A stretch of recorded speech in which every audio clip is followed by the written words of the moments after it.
Next topic fertilization and the implantation, fertilization and implantation, ठीक है, ये पढ़ने जा रहे हैं। अब देखिए, मैंने आपसे कहा था, पहले मैंने आपको पढ़ाया,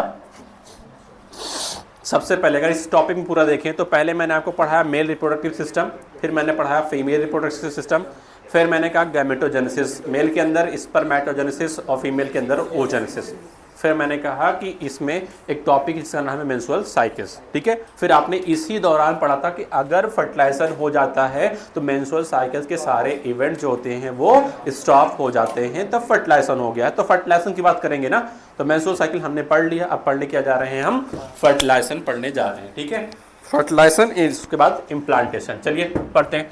during the copulations or the coitus, semen is released from the penis into the vagina, this is called the insemination। और इसकी डिफिनेशन आपने पहले ही पढ़ा था, insemination मतलब होता है transfer of the semen into the female reproductive tract is called the insemination, ठीक है। अगला, मैंने कई बार आपसे कहा है कि जो मेल गैमीट होता है वो होता है मोटाइल्स, और जो फीमेल गैमीट होता है वो होता है नॉन मोटाइल। लेकिन अगर हम reproduction in the flowering plant की अगर बात करते हैं तो दोनों गैमीट कैसे होते हैं, नॉन मोटाइल होते हैं, ठीक है। Motile sperm swim rapidly pass through the cervix, inter into the uterus and finally reach the ampullary reason of the fallopian tube, ampullary region of the fallopian tube. देखो इस ये है स्पर्म की direction, या आप बोल सकते हैं कि स्पर्म का मूवमेंट। सबसे पहले अगर बात की जाए तो वेजाइना, वेजाइना से ये जो स्पर्म है वो आएगा कहाँ पर, सर्विक्स वाले रीजन में, सर्विक्स से कहाँ जाएगा, ये यूट्रस में जाएगा, और यूट्रस के बाद फाइनली इसे कहाँ पहुंचना है, फैलोपियन ट्यूब के एम्पुलरी रीजन तक। मैं यहाँ पे एक फिगर बना रहा हूँ,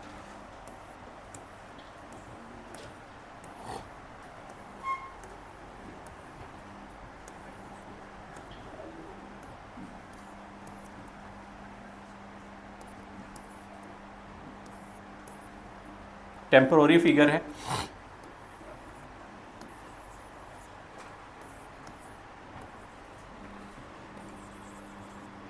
अब बताइए ये कौन सा पार्ट होगा, ये क्या होगा, चलिए थोड़ा यहाँ पर चौड़ा बना देते हैं, ये कौन सा रीजन होगा, एम्पुला, ये इस्थमस, ये यूट्रस, यूट्रस की ये बॉडी फंडस रीजन होता है। यहाँ पर जो मैंने बनाया था, अगर आपको लेयर की बात करते हैं तो यूट्रस के अंदर बाहरी लेयर पेरीमेट्रियम, बीच वाली layer myometrium, inner layer endometrium, ठीक है। ये यूट्रस हो गया। ये आगे देखें, स्पर्म, मैंने कहा कि यहाँ पर स्पर्म आया, स्पर्म वेजाइना में, वेजाइना से सर्विक्स, सर्विक्स से ये यूट्रस, और यूट्रस से अब ये किधर भी जा सकता है, ठीक है, इधर भी जा सकता है और इधर भी आ सकता है। मैं मान लेता हूँ कि ये इधर, यहाँ पे जो ओवरी है यहाँ से ओवा निकला, सेकेंडरी साइड निकला है, पहले कहाँ गया, फिम्बरी के पास, फिम्बरी ने इसे कैच कर लिया, कैच करने के बाद ये इन्फंडिबुलम में आया, और इन्फंडिबुलम से आगे बढ़ रहा हुआ है एम्पुला तक, कहाँ तक, एम्पुला तक। अब इधर से स्पर्म का मूवमेंट हो रहा है, ये स्पर्म स्विम करते हुए आएगा कहाँ तक, एम्पुला तक आएगा, और अगर स्पर्म एम्पुला तक आ जाता है और उधर से ओवा भी एम्पुला तक आ जाता है, तभी क्या होता है, फर्टिलाइजेशन होता है।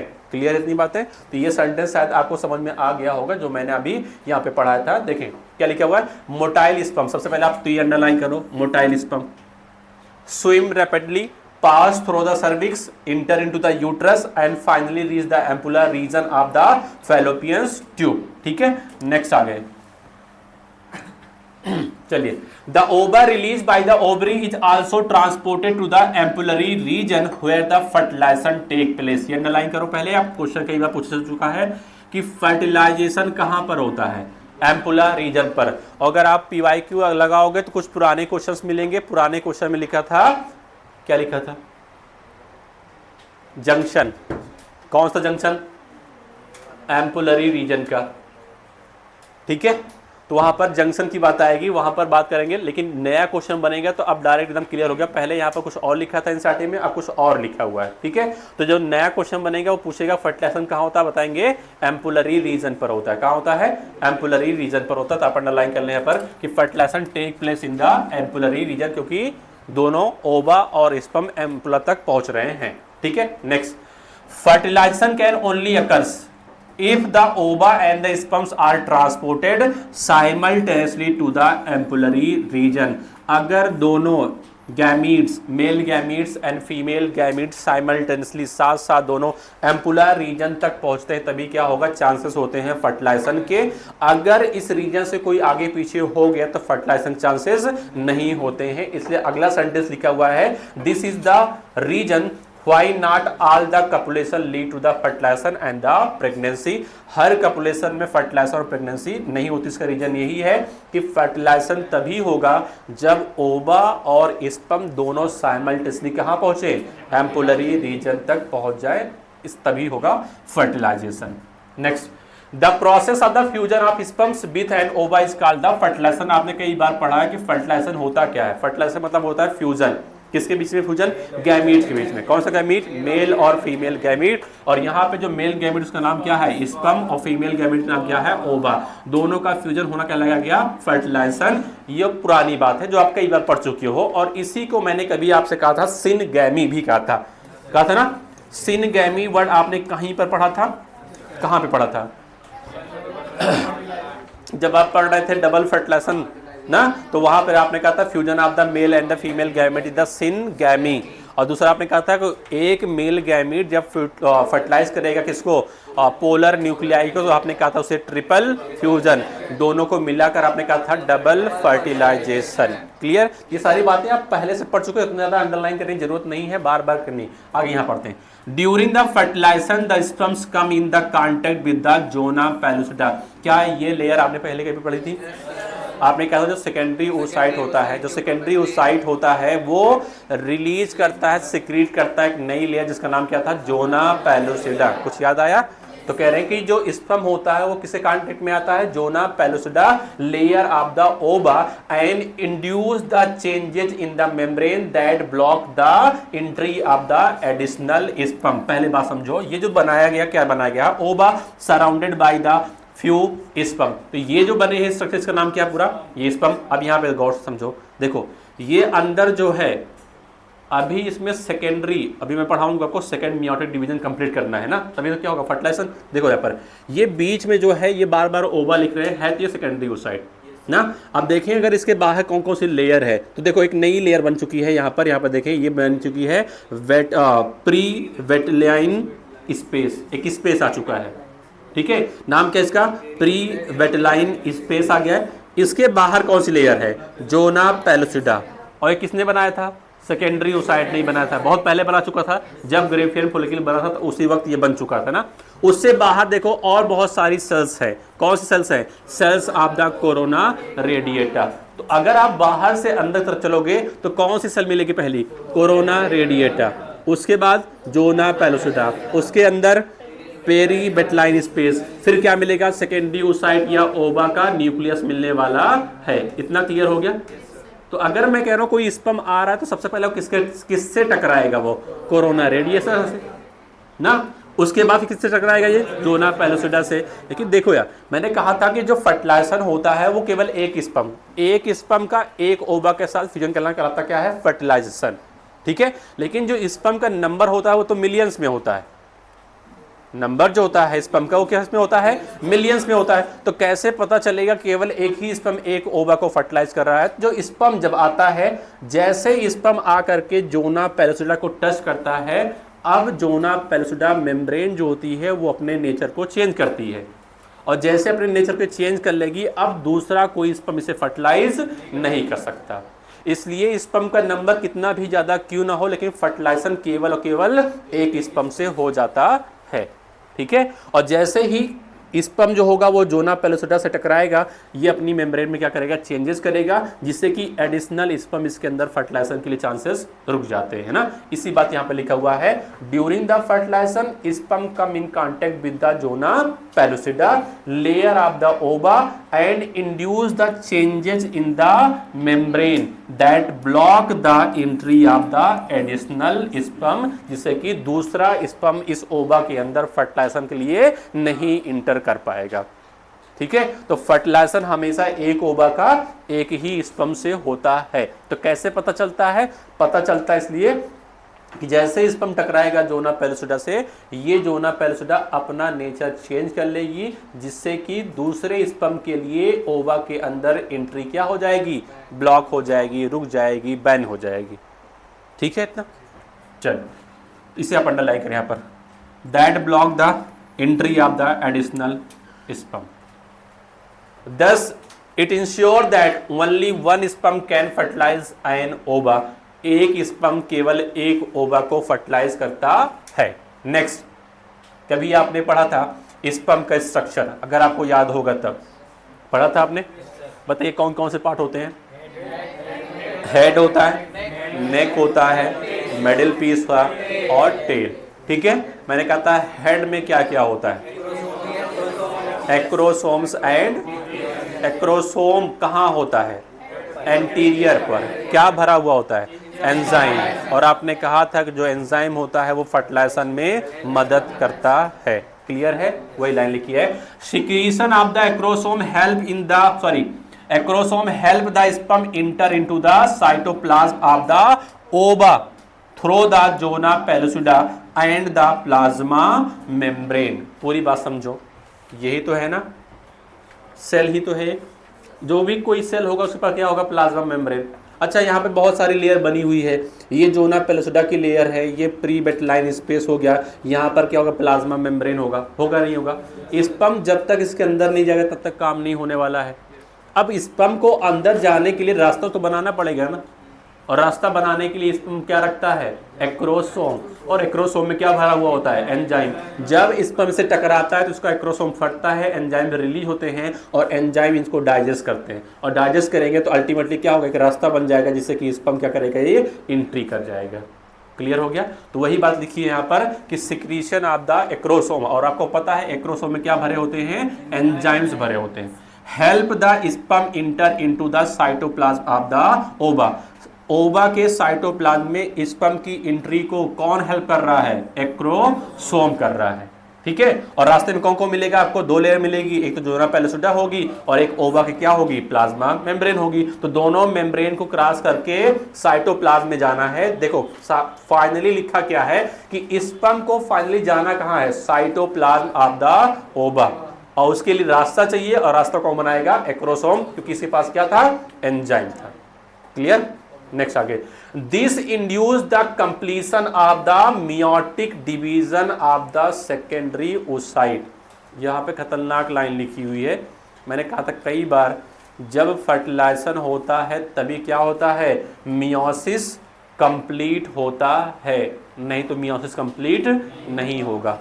देखो क्या लिखा है, दिस इंड्यूस मतलब जब स्पर्म ओवा के साइटोप्लाज्म में पहुंच गया तो क्या कंप्लीट होता है, मियोटिक डिवीजन, जो मियोसिस चलना स्टार्ट हुआ था अब वो क्या हो जाएगा, कंप्लीट हो जाएगा। और आपने कई बार कहा है कि जो सेकेंडरी ओसाइट होता है इसी के अंदर तो क्या होता है, सेकेंड मियोटिक डिवीजन, लेकिन ये भी अगर अरेस्ट हो जाता है मेटाफेज के अंदर तो कंप्लीट कब होगा, जब फर्टिलाइजेशन होगा तब।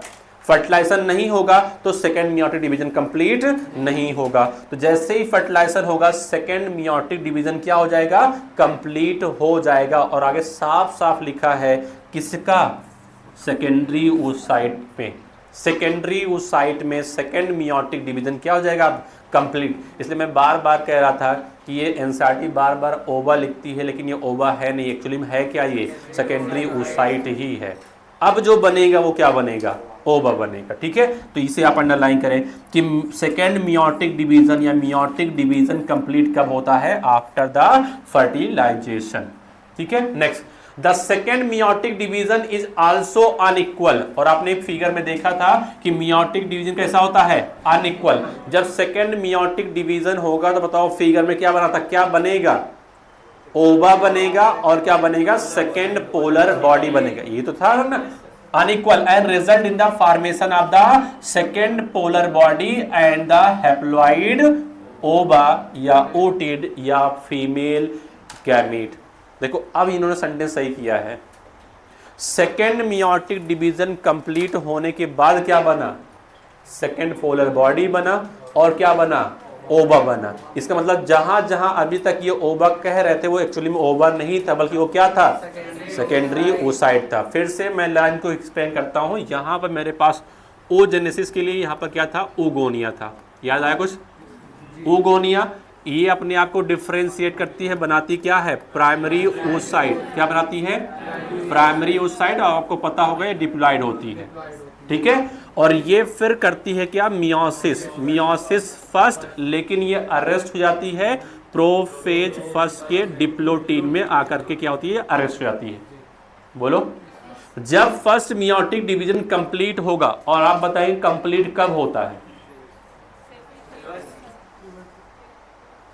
फर्स्ट मियोटिक डिवीजन कंप्लीट कब होता है, जब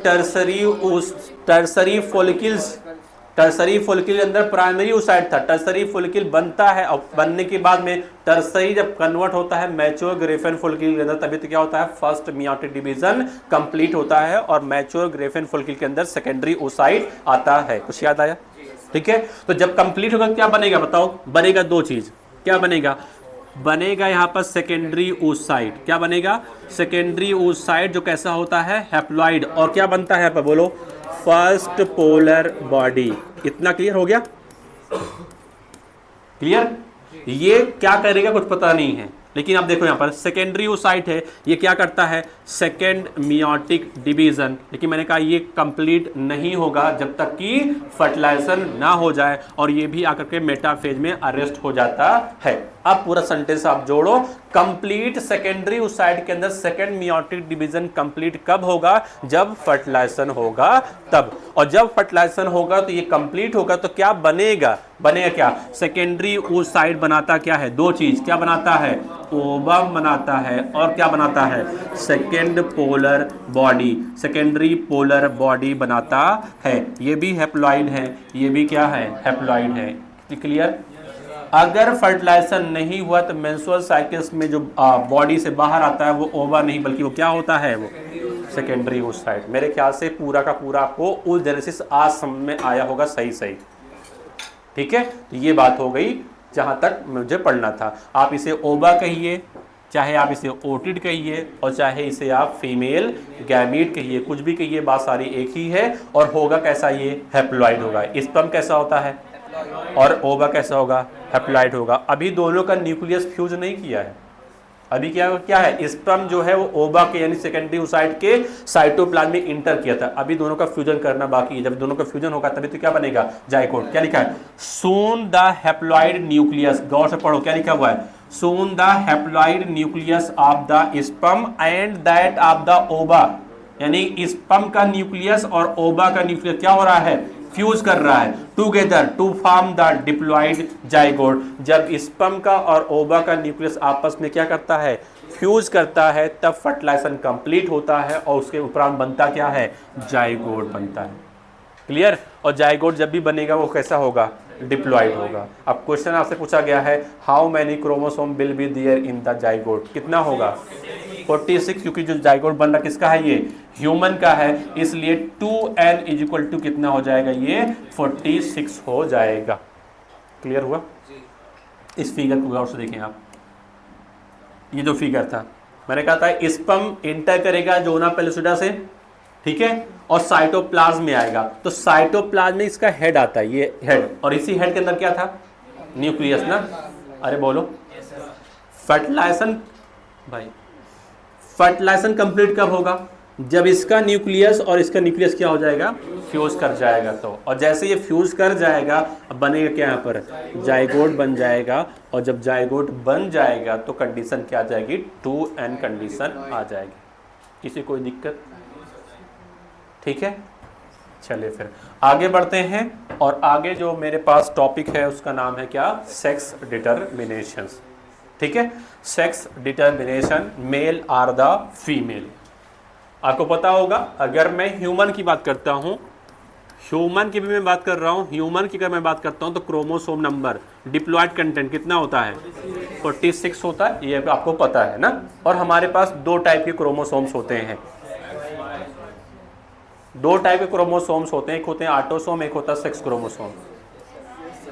क्या होता है, ऑटोसोम, और क्या होता है, सेक्स क्रोमोसोम। मैंने कहा क्रोमोसोम की बात करते हैं दो टाइप का, एक होता है क्या, ऑटोसोम, बन जाओ ऑटोसोम, और दूसरा क्या होता है आपके पास, सेक्स क्रोमोसोम होता है। इतना क्लियर हो गया। अगर हम बात करते हैं मेल और फीमेल की तो ऑटोसोम सब में बराबर और एक जैसा, लेकिन अगर हम बात करते हैं सेक्स क्रोमोसोम की तो मेल और फीमेल में सेक्स क्रोमोसोम क्या होते हैं, अलग अलग होते हैं। मैं यहां पर लिख के आ रहा हूं, यहां पर मैं लिख रहा हूं मेल, ठीक है। मेल के अंदर भी 2n इक्वल टू कितना होगा, 46 ही तो होगा ना। अब इस 46 के अंदर 44 क्या होता है आपको पता है, ये होते हैं ऑटोसोम। क्या होते हैं ये, ऑटोसोम होते हैं, मेल है ना। और जो सेक्स क्रोमोसोम होगा वो क्या होगा, एक्स और वाई, यानी यहां पर दो टाइप के क्रोमोसोम्स होते हैं। सेक्स क्रोमोसोम में भी दोनों क्रोमोसोम अलग अलग हैं, एक एक्स है दूसरा क्या है, वाई। अभी जल्दी रिसेंट में एक रिसर्च आई है, उसमें यह कहा गया कि जो वाई क्रोमोसोम है ये धीरे धीरे क्या हो रहा है, खत्म हो रहा है, धीरे धीरे अपना ये जीन का नंबर खो रहा है। इस पे जो जीन थे पहले 231 थे, अब धीरे धीरे क्या हो रहा है, जीन इस पे कम होते चले जा रहे हैं। तो पता नहीं, उन्होंने बताया कि 200-500 करोड़ साल पहले कुछ ऐसा करोड़ बताया था उन्होंने, इतने साल बाद क्या होगा, पूरी तरीके से वाई क्रोमोसोम क्या हो जाएगा, खत्म हो जाएगा। तो मेल का अस्तित्व 200-400 साल बाद क्या हो जाएगा, खत्म होने वाला है पूरी तरीके से, ठीक है। लेकिन उन्होंने कंडीशन भी रखी है कि हो सकता है कुछ और कंडीशन आ जाए इन्वायरमेंटल से क्या बचा रह जाए, लेकिन हाँ अभी जो है कि ये वाई क्रोमोसोम अपना अस्तित्व धीरे धीरे क्या कर रहा है, खो रहा है। आप समझ सकते किसका राज आने वाला है, ठीक है। फीमेल यहाँ पे देखें तो 2n इक्वल टू, तब तक आप जिंदा नहीं रहो, परेशान ना हो, ठीक है। ये 46, यहाँ पे देखो भाई अभी कुछ नहीं है, अभी कंट्रोल में, इधर देखो, हाँ 44, अरे बोलो आप, ऑटोसोम होगा और सेक्स क्रोमोसोम दोनों सेम होते हैं, एक्स और एक्स। चलो इधर देखो, बस छोड़ो उसे छोड़ दो भाई, माइंड छोड़ दो, खत्म। अब बात करते हैं हम, ये तो कंडीशन हो गया ना। अब बात करते हैं गैमेटोजेनेसिस की। आप बताइए अगर मेल है तो मेल में जो गैमेट बनेगा, स्पर्म बनेगा ना, एक टाइप या दो टाइप का, दो टाइप का बनेगा। देखें अगर हम बात कर रहे हैं मेल की यहाँ पर, तो स्पर्म यहाँ पर जो बन रहा है वो दो टाइप का स्पर्म बनेगा। एक के अंदर देखो स्पर्म हैप्लॉइड होगा ना, तो हैप्लॉइड अगर होगा तो क्रोमोसोम नंबर कितना हो जाएगा, 23 हो जाएगा। 23 में से 22 तो ऑटोसोम हो जाएगा, और एक क्या होगा, सेक्स क्रोमोसोम होगा। अब मेल के पास सेक्स क्रोमोसोम दो टाइप का है, तो किसी स्पर्म के अंदर 22 प्लस एक्स, तो किसी स्पर्म के अंदर क्या हो जाएगा, 22 प्लस वाई। यानी मेल के अंदर जो स्पर्म बनते हैं वो दो टाइप के बनते हैं ना। एक के अंदर क्या होगा, 22 प्लस एक्स होगा, एक होगा 22 प्लस वाई होगा। अगला अगर हम यहाँ पर फीमेल की बात करते हैं तो फीमेल के अंदर क्या बनेगा, ओवम बनेगा, और जितने भी ओवम बनेंगे सारे एक ही टाइप के बनेंगे, क्योंकि यहाँ पर क्या होगा 22 प्लस एक्स, चाहे आप ये वाला एक्स ले लीजिए चाहे एक्स, है तो दोनों एक्स ही ना। तो ओवा जो होते हैं वो क्या बनते हैं, सेम टाइप के बनते हैं। अब जो सोसाइटी के अंदर अपनी गलत फहमी फैली है वो यहाँ से सुधार सकते हैं, अगर किसी को थोड़ा बहुत नॉलेज होगी तब। और मोस्ट ऑफ लोग अब मानना भी स्टार्ट कर चुके हैं, ऐसी बात नहीं है, कुछ लोग समझदार हो चुके हैं। और स्पर्म जो होता है कितने बनता है, वो डिफरेंट टाइप के बनता है, यानी कह सकते हैं दो टाइप के बनता है। इतना क्लियर। अब आगे बढ़ते हैं, नेक्स्ट टॉपिक पे आते हैं, नहीं पढ़ाएंगे भी। यहाँ पे देखें सेक्स डिटर्मिनेशन होता कैसे है। मान लेते हैं ये स्पर्म है, और इधर क्या है, ये ओवा है। यहाँ पर लिखे अगर स्पर्म तो दो टाइप के बन रहे हैं, एक वो है 22 प्लस एक्स है, और ये है 22 प्लस वाई। ओवा जो भी होगा वो तो कितना होगा, 22 प्लस एक्स होगा, है ना। अब देखो जब फर्टिलाइजेशन होगा तो फर्टिलाइजेशन मतलब क्या है, ओवा का स्पर्म के साथ फ्यूजन करना फर्टिलाइजेशन कहलाता है ना। करा देते हैं फ्यूजन, ये है स्पर्म, इसका फ्यूजन इस ओवा के साथ करा देते हैं। कभी आपने तीर ऐसे मारा होगा जेनेटिक्स में अंदर, ठीक है। चलो कुछ ज़्यादा नहीं पढ़ा रहे, कुछ नहीं, हल्का बहुत हल्का है। ये स्पर्म वो ओवा ना, ये ऑटोसोम वो ऑटोसोम, बाई साइज कितना हो जाएंगे 44 प्लस सेक्स क्रोमोसोम एक्स, और बनने वाला क्या बना, अरे फीमेल चाइल्ड, ठीक है। जो जाइगोट बना वो कौन सा बना, फीमेल चाइल्ड का, ठीक है। अगला देखते हैं, ये स्पर्म और ये ओवा तो सेम है ना, क्योंकि सारे ओवा सेम होते हैं। 22 44 प्लस एक्स, हाँ दूसरे कलर बनाते हैं, ये अलग है, बस ज़्यादा नहीं। ये जो बना है ये मेल। अब आप बताइए सेक्स डिटर्मिनेशन कौन कर रहा है, मेल या फीमेल, मेल करता है लेकिन सोसाइटी में क्या है, गलत बातें हैं। अगर किसी फीमेल को बार बार बच्ची पैदा हो रही है तो कहते हैं नहीं कि मतलब कि सारी दिक्कत जो है फीमेल के अंदर, नहीं भाई, गड़बड़ तुम्हारे अंदर है। ठीक है, हो सकता है जो स्पर्म है वाई वाला वो उतना स्ट्रांग नहीं है, तभी तो नहीं टकरा पा रहा है ना। तो ये है मेल जो डिसाइड करता है मेल होगा या फीमेल होगा। तो सेक्स डिटर्मिनेशन में मेल का रोल है, यानी कि स्पर्म का रोल है, ना कि फीमेल का रोल है। क्योंकि फीमेल वैसे भी आपने देखा होगा सोसाइटी में जो फीमेल खासकर मदर्स जो होती हैं वो कभी भी, हम कहते हैं 2 अखियाँ कर रही हैं, वो 2 अखियाँ नहीं होते, वो सेम ओवा भी एक ही टाइप बना रही हैं। मेल ही होते जो 2 अखियाँ करते रहते हैं। यहाँ पर देख सकते हैं ये एक्स टाइप का भी बना रहा और वाई टाइप। तो जो सेक्स डिटर्मिनेशन में मेल होगा या फीमेल होगा वो मेल का स्पर्म डिसाइड करता है, ना कि ओवा। अपने यहाँ तो बैन है, मैं नेक्स्ट पढ़ाऊंगा। अपने यहाँ सेक्स डिटर्मिनेशन क्या है, बैन है। क्योंकि हमारे यहाँ के लोग जो हैं बहुत ज़्यादा, मैं कह सकता हूँ अनएजुकेटेड ज़्यादा हैं। इसलिए केस आया था, एक टेस्ट होता है एमनियोसेंटेसिस। एमनियोसेंटेसिस से पता चल जाता है कि जो फीटस है वो मेल है या फीमेल है। कुछ सेल्स होती हैं, फ्लूइड से निकालते हैं, वहाँ से क्रोमोसोम की स्टडी करते हैं, पता चल जाता है कि मेल या फीमेल ना। और अपने यहाँ कहीं चले जाओ पैथोलॉजी के अंदर, सबसे पहला जो बोर्ड दिखेगा आपको वही दिखेगा कि यहाँ पर भ्रूण की, हिंदी में भ्रूण कहते हैं, एम्ब्रियो का सेक्स डिटर्मिनेशन करना क्या है, अपराध है। अगर कोई पाया जाएगा तो पहली बात पैथोलॉजी बैन हो जाएगी, दूसरी बात है जो कराएगा उसको भी क्या है, दंड है। ये सरकार ने डिसाइड किया है। पहले डिसाइड नहीं था, क्यों नहीं था? डिसाइड नहीं था तो लोग क्या करते थे, एमनियोसेंटेसिस कराते थे, और एमनियोसेंटेसिस पर जब पता चल जाता था कि फीमेल बेबी है तो बहुत सारे लोग फीमेल फेटिसाइड कराते थे, एबॉर्शन करा देते थे, जिससे कि बच्चा तो फिलहाल मतलब गया ही, साथ साथ में कभी कभी फीमेल जो होती थी उनके लिए भी बहुत ज़्यादा प्रॉब्लम आ जाती थी, या तो फेटल या तो बहुत सारा लाइफ में दिक्कत। लेकिन फॉरेन में अगर देखा जाए तो फॉरेन में अभी भी क्या है, वहाँ पर एमनियोसेंटेसिस बैन नहीं है। इसलिए देखा होगा मोस्ट आप जो जिसके पास पैसा होता है वो जैसे अभी देखा होगा आपने दीपिका पादुकोण और रणबीर, जो डिलीवरी हुई वो यहाँ पे नहीं हुई है, फॉरेन में हुई है। क्यों? उसका भी रीज़न है, यहाँ पर उनको सब वो नहीं था, जो बेबी जो आया है वो लगभग शायद 7 मंथ पर ही डिलीवरी हुई है। 7 या 8 मंथ तो रिस्की होता है, 7 मंथ या तो 9 मंथ। 9 मंथ है तो मैच्योर हो चुका है, 7 मंथ अगर मान लो कि थोड़ा बहुत तो ठीक है, 8 मंथ बहुत ज़्यादा रिस्की होता है। ठीक है, उन्होंने 7 मंथ पे ही डिलीवरी अपनी करवा ली है, कुछ प्रॉब्लम रही होगी।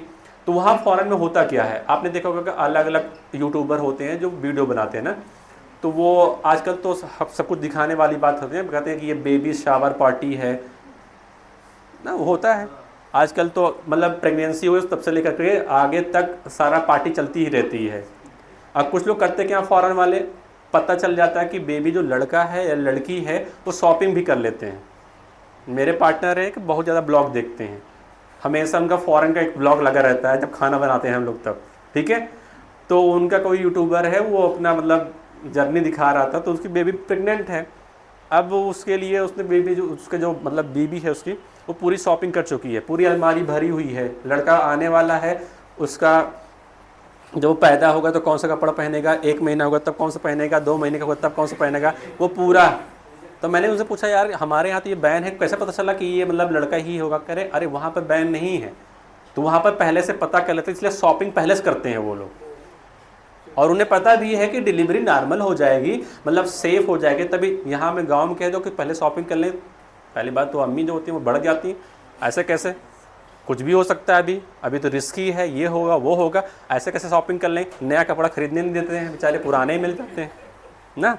तो बात ये है कि अलग अलग देश में अलग अलग क्या है सिचुएशन है। हमारे यहाँ थोड़ा कंडीशन गलत है, तो सोच भी थोड़ा क्या है अभी उस लेवल की नहीं है।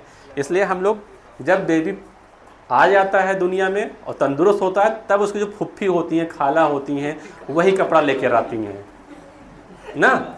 हमारे यहाँ का रिवाज ये होता है, वही लेके आती हैं, और जब कपड़ा लेके आती हैं तो अच्छा खासा लेके जाती हैं।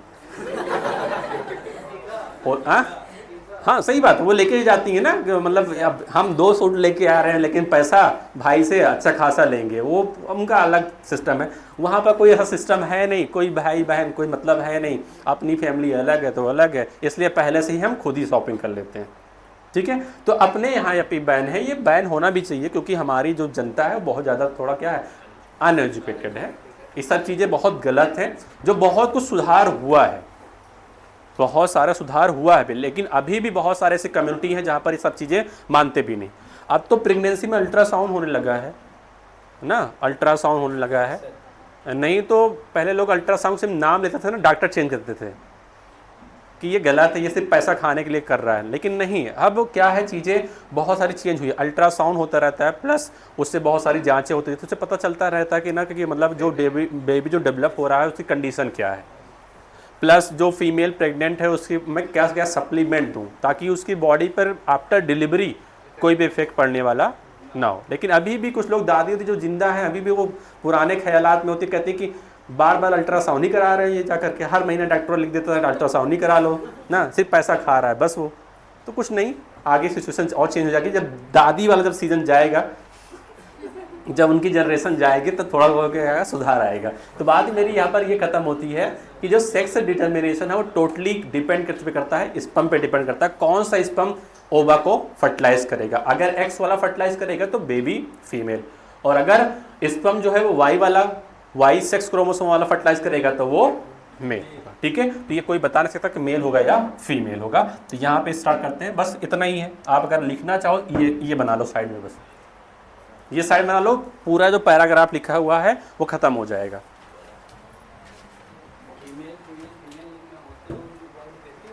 हाँ,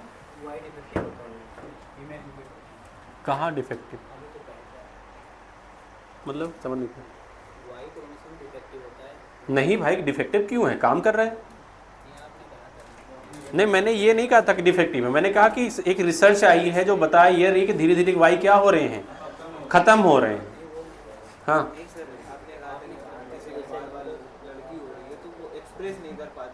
अच्छा, चांसेस है ना। अच्छा, मैं कह रहा हूँ अगर कोई कपल से उसके बार बार लड़की अगर पैदा हो रही है, जैसे अपने वो क्या नाम है, अभी दंगल आपने मूवी देखी होगी, 4 बच्ची थी ना, आजकल वही नाम रोशन कर रही हैं, तो डिफेक्टिव नहीं है। हो सकता है कि जो वाई क्रोमोसोम वाला स्पर्म्स है वो उसकी मोटिलिटी कम हो, वो मतलब फर्टिलाइज नहीं कर पा रहा है, इसका रीजन केवल यही है। और कोई ऐसा डिफ्रेंशिएट भी नहीं, कोई दवाई भी ऐसी नहीं है क्योंकि वाई क्रोमोसोम को दवा खा ले हम वाई क्रोमोसोम के स्पर्म बहुत तेज दौड़ने लगे, ऐसा भी कुछ नहीं है, क्योंकि वहाँ डिफ्रेंशिएशन है ही नहीं ना। तो चांसेस हैं, और चांसेस के ऊपर सब कुछ चलता है। अगर फर्टिलाइजेशन हो गया तो ठीक है, नहीं तो फिर ना। आपने देखा होगा गाँव में जो पुराने लोग थे उनके अगर बच्ची हो रही थी लगभग 3-3, 4-4, 5-5 बच्चे एक साथ ना, लास्ट में एक बच्चा, तो 7-7, 8-8 उसी मतलब लड़के की ख्वाहिश में वो नंबर आप 4 बढ़ाते चले जाते हैं ना, तो वो 7-7, 8-8, 9-9, 10-10, अरे बहुत सारी फैमिली गाँव अभी भी है, मुझे 12-12 बच्चे हैं ना, तो वो उसी की चलतन होता रहता है ऐसा। फिलहाल लोग समझदार हो चुके हैं, लोग बस जानते हैं कि अगर खुश रखना है तो हमें बहुत सारी चीज़ें और भी देखनी पड़ेंगी। जरूरी नहीं कि लड़का ही हो, जो काम वो कर पाएगा वही कर पाएंगे, नहीं, सिचुएशन सबको चेंज है। ठीक है, चलो यहाँ पर आते हैं sex determinations. One has to remember that the sex of the baby has to be decided at this stage itself. करें जो सेक्स है वो डिसाइड कब होता है, फर्टिलाइजेशन के वक्त। कब होता है, फर्टिलाइजेशन के वक्त होता है, जब स्पर्म और ओवा का क्या होता है, फ्यूजन होता है तब। लेट अस सी हाउ, कैसे ये डिसाइड होता है वो पढ़ना है। As you know the chromosome pattern in the human female, human female में जो क्रोमोसोम पैटर्न है वो क्या है, एक्स है। ये केवल सेक्स क्रोमोसोम की बात कर रहे हैं, ऑटोसोम तो होगा ही होगा, ठीक है, ऑटोसोम तो दोनों में सेम होगा। And that in the male is the, तो आप लिख सकते हो जहां पर ये लिखा हुआ है ह्यूमन फीमेल XX, उसके आगे ऐसे चुप्पे से लिख लो 44, ये 44 तो क्या हो जाएगा, ऑटोसोम हो जाएगा, और ये सेक्स क्रोमोसोम तो लिखा ही है ना। चलो यहाँ पे लिख लो फीमेल वाले में 44 प्लस XY, तो ये जो 44 मैंने लिखा है ये ऑटोसोम है, और जो ये XX फीमेल में लिखा है और XY जो लिखा है ये सेक्स क्रोमोसोम है। ठीक है, इतनी बात। चले फिर आगे बढ़ते हैं। Next, therefore at the haploid gamete, all the haploid gamete यानी कि बोले तो ओवा produced by the female have the sex chromosome, जो गैमीट में सेक्स क्रोमोसोम होगा वो ओनली कौन होगा, X। किसमें, मेल में, फीमेल में, फीमेल में, यानी ओवा की बात की गई है, तो ओवा के अंदर जो सेक्स क्रोमोसोम होगा वो केवल कौन होगा, X वाला होगा। whereas in the gamete sperm, male gamete sperm, the sex chromosome could be either X either the Y. तो मैं ये कह सकता हूं कि 50% क्या होते हैं स्पर्म एक्स क्रोमोसोम कैरी करेंगे और 50% वाई क्रोमोसोम को। इसलिए हर एक प्रेगनेंसी में जो चाइल्ड होगा वो गर्ल्स होगी या बॉय होगा, चांसेस जो होते हैं हमेशा वो 50% के होते हैं। ठीक है, अरे बोलो ठीक है। फिर आगे बढ़ते हैं। After the fusion of the male and the female gamete, the zygote would carry either the XX, तो जाइगोट बना है ये वाला, ये जाइगोट बना है, either the XX होगा, either the XY होगा। अगर XX है तो फीमेल और XY है तब मेल होगा। ठीक है, चलिए।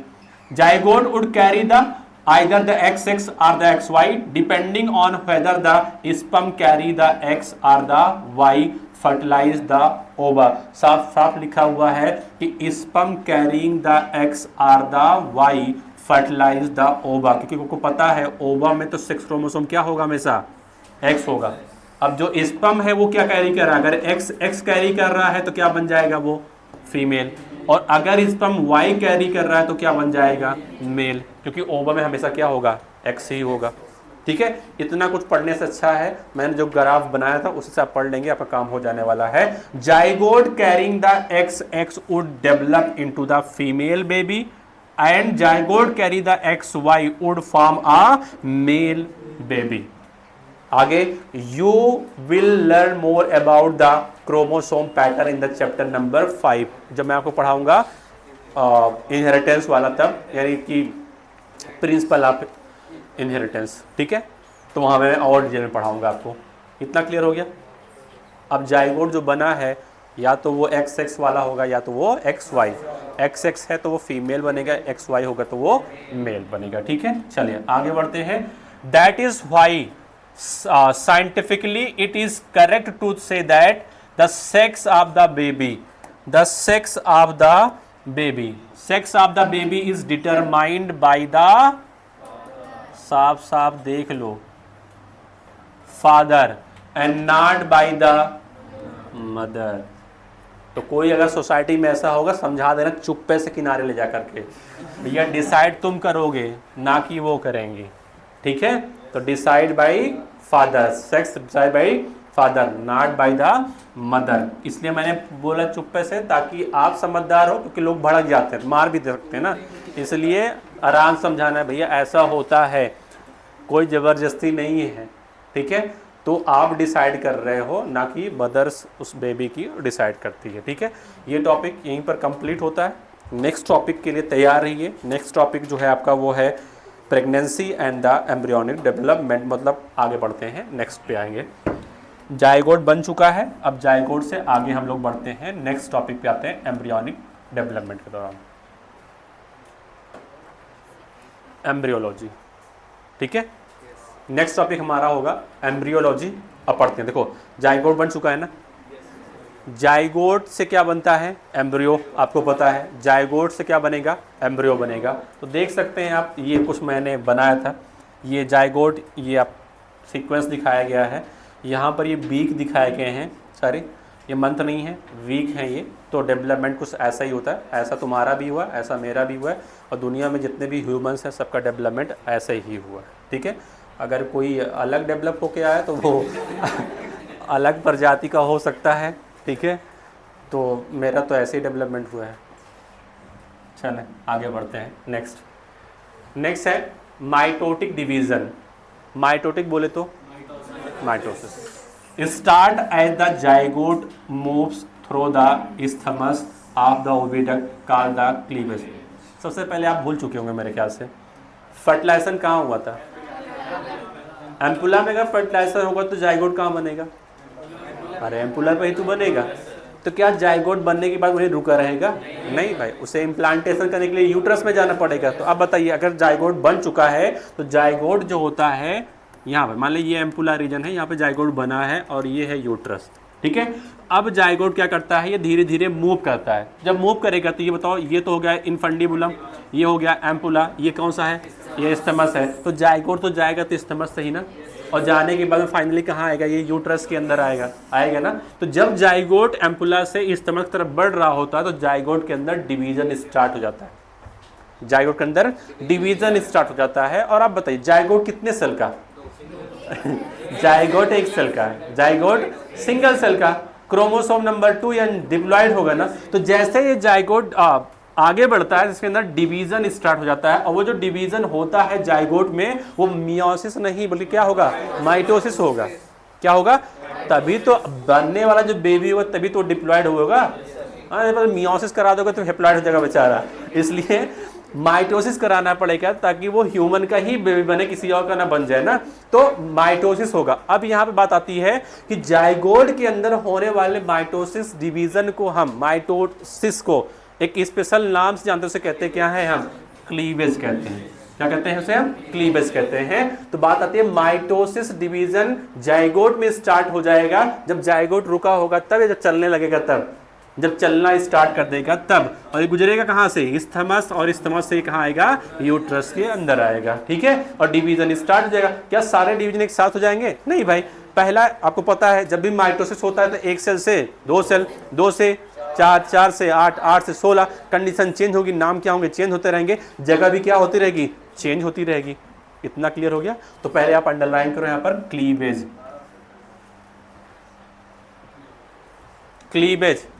और क्लीवेज कौन सा डिवीजन है, मियोसिस या माइटोसिस, माइटोसिस। कौन सा डिवीजन, माइटोसिस। स्टार्ट कब होगा, जब वो एम्पुला में होगा तब, और आगे जैसे बढ़ते रहेगा उसमें डिवीजन होते रहेंगे। इतना क्लियर हो गया।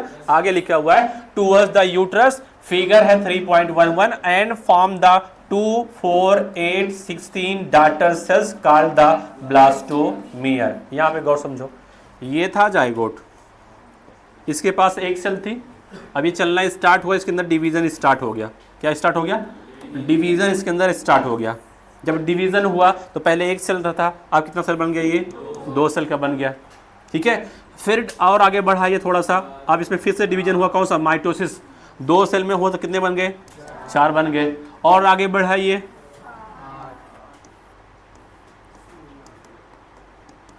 कितना बन गया, 8 बन गए। और आगे बढ़ेगा कितना बन जाएगा, ये 16। अब कह रहे हैं यहाँ पे जो सेल बन रही हैं, 2 सेल, 4 सेल, मैं इसे कह सकता हूँ ये 2 सेल का जाइगोट या 2 सेल का एम्ब्रियो, ये 4 सेल का एम्ब्रियो। कभी ऐसे कुछ पढ़ा था आपने, एम्ब्रियो का development, pro embryo, heart safe embryo, कुछ याद आया आपको, आपने कभी पढ़ा होगा।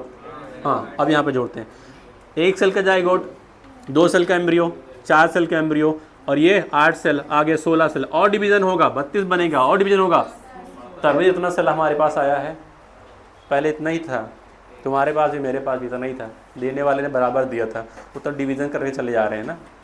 अरे बोलो, तो ये हो गया 2 सेल, 4 सेल, 8 सेल। अब मैंने कहा ये जो सेल बन रही हैं, इन सेल का नाम क्या है, ब्लास्टोमियर। सेल का नाम क्या है, ब्लास्टोमियर। इसे आप अंडरलाइन कर लो। जब भी जाइगोट के अंदर क्लीवेज होगा तो सेल्स बनेंगी, और जो सेल्स बनेंगी उस सेल का नाम क्या होता है, ब्लास्टोमियर। इतना क्लियर हो गया। आगे बढ़ते हैं।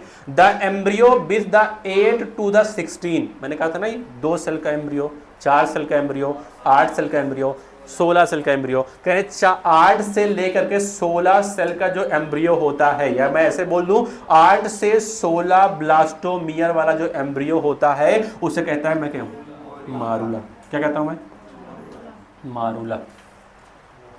ठीक है, सेल का नाम क्या है, ब्लास्टोमियर।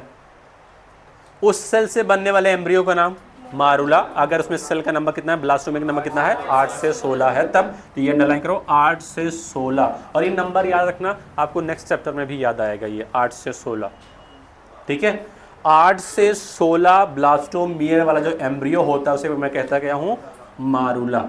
ठीक है, नेक्स्ट फिगर आपकी एनसीईआरटी का देखें, यहाँ पर गौर से देखें क्या लिखा है, transport of ovum, fertilization and passage of the growing embryo through the fallopian tube. अब इस पूरे फिगर को समझना है। बताइए ये जो स्ट्रक्चर बना है ये कौन सा स्ट्रक्चर है, ये पूरा स्ट्रक्चर और ये वाला स्ट्रक्चर यूट्रस ना। अब गौर से देखो यहाँ पर जो दिखाया गया ये क्या है भाई, फॉलिकल्स बन रहे हैं ना, तो प्राइमरी फॉलिकल होगा, कोई सेकेंडरी होगा, टर्सरी होगा, ठीक है। देखो यहाँ पर मैच्योर फॉलिकल, फिर ये रप्चर हो गया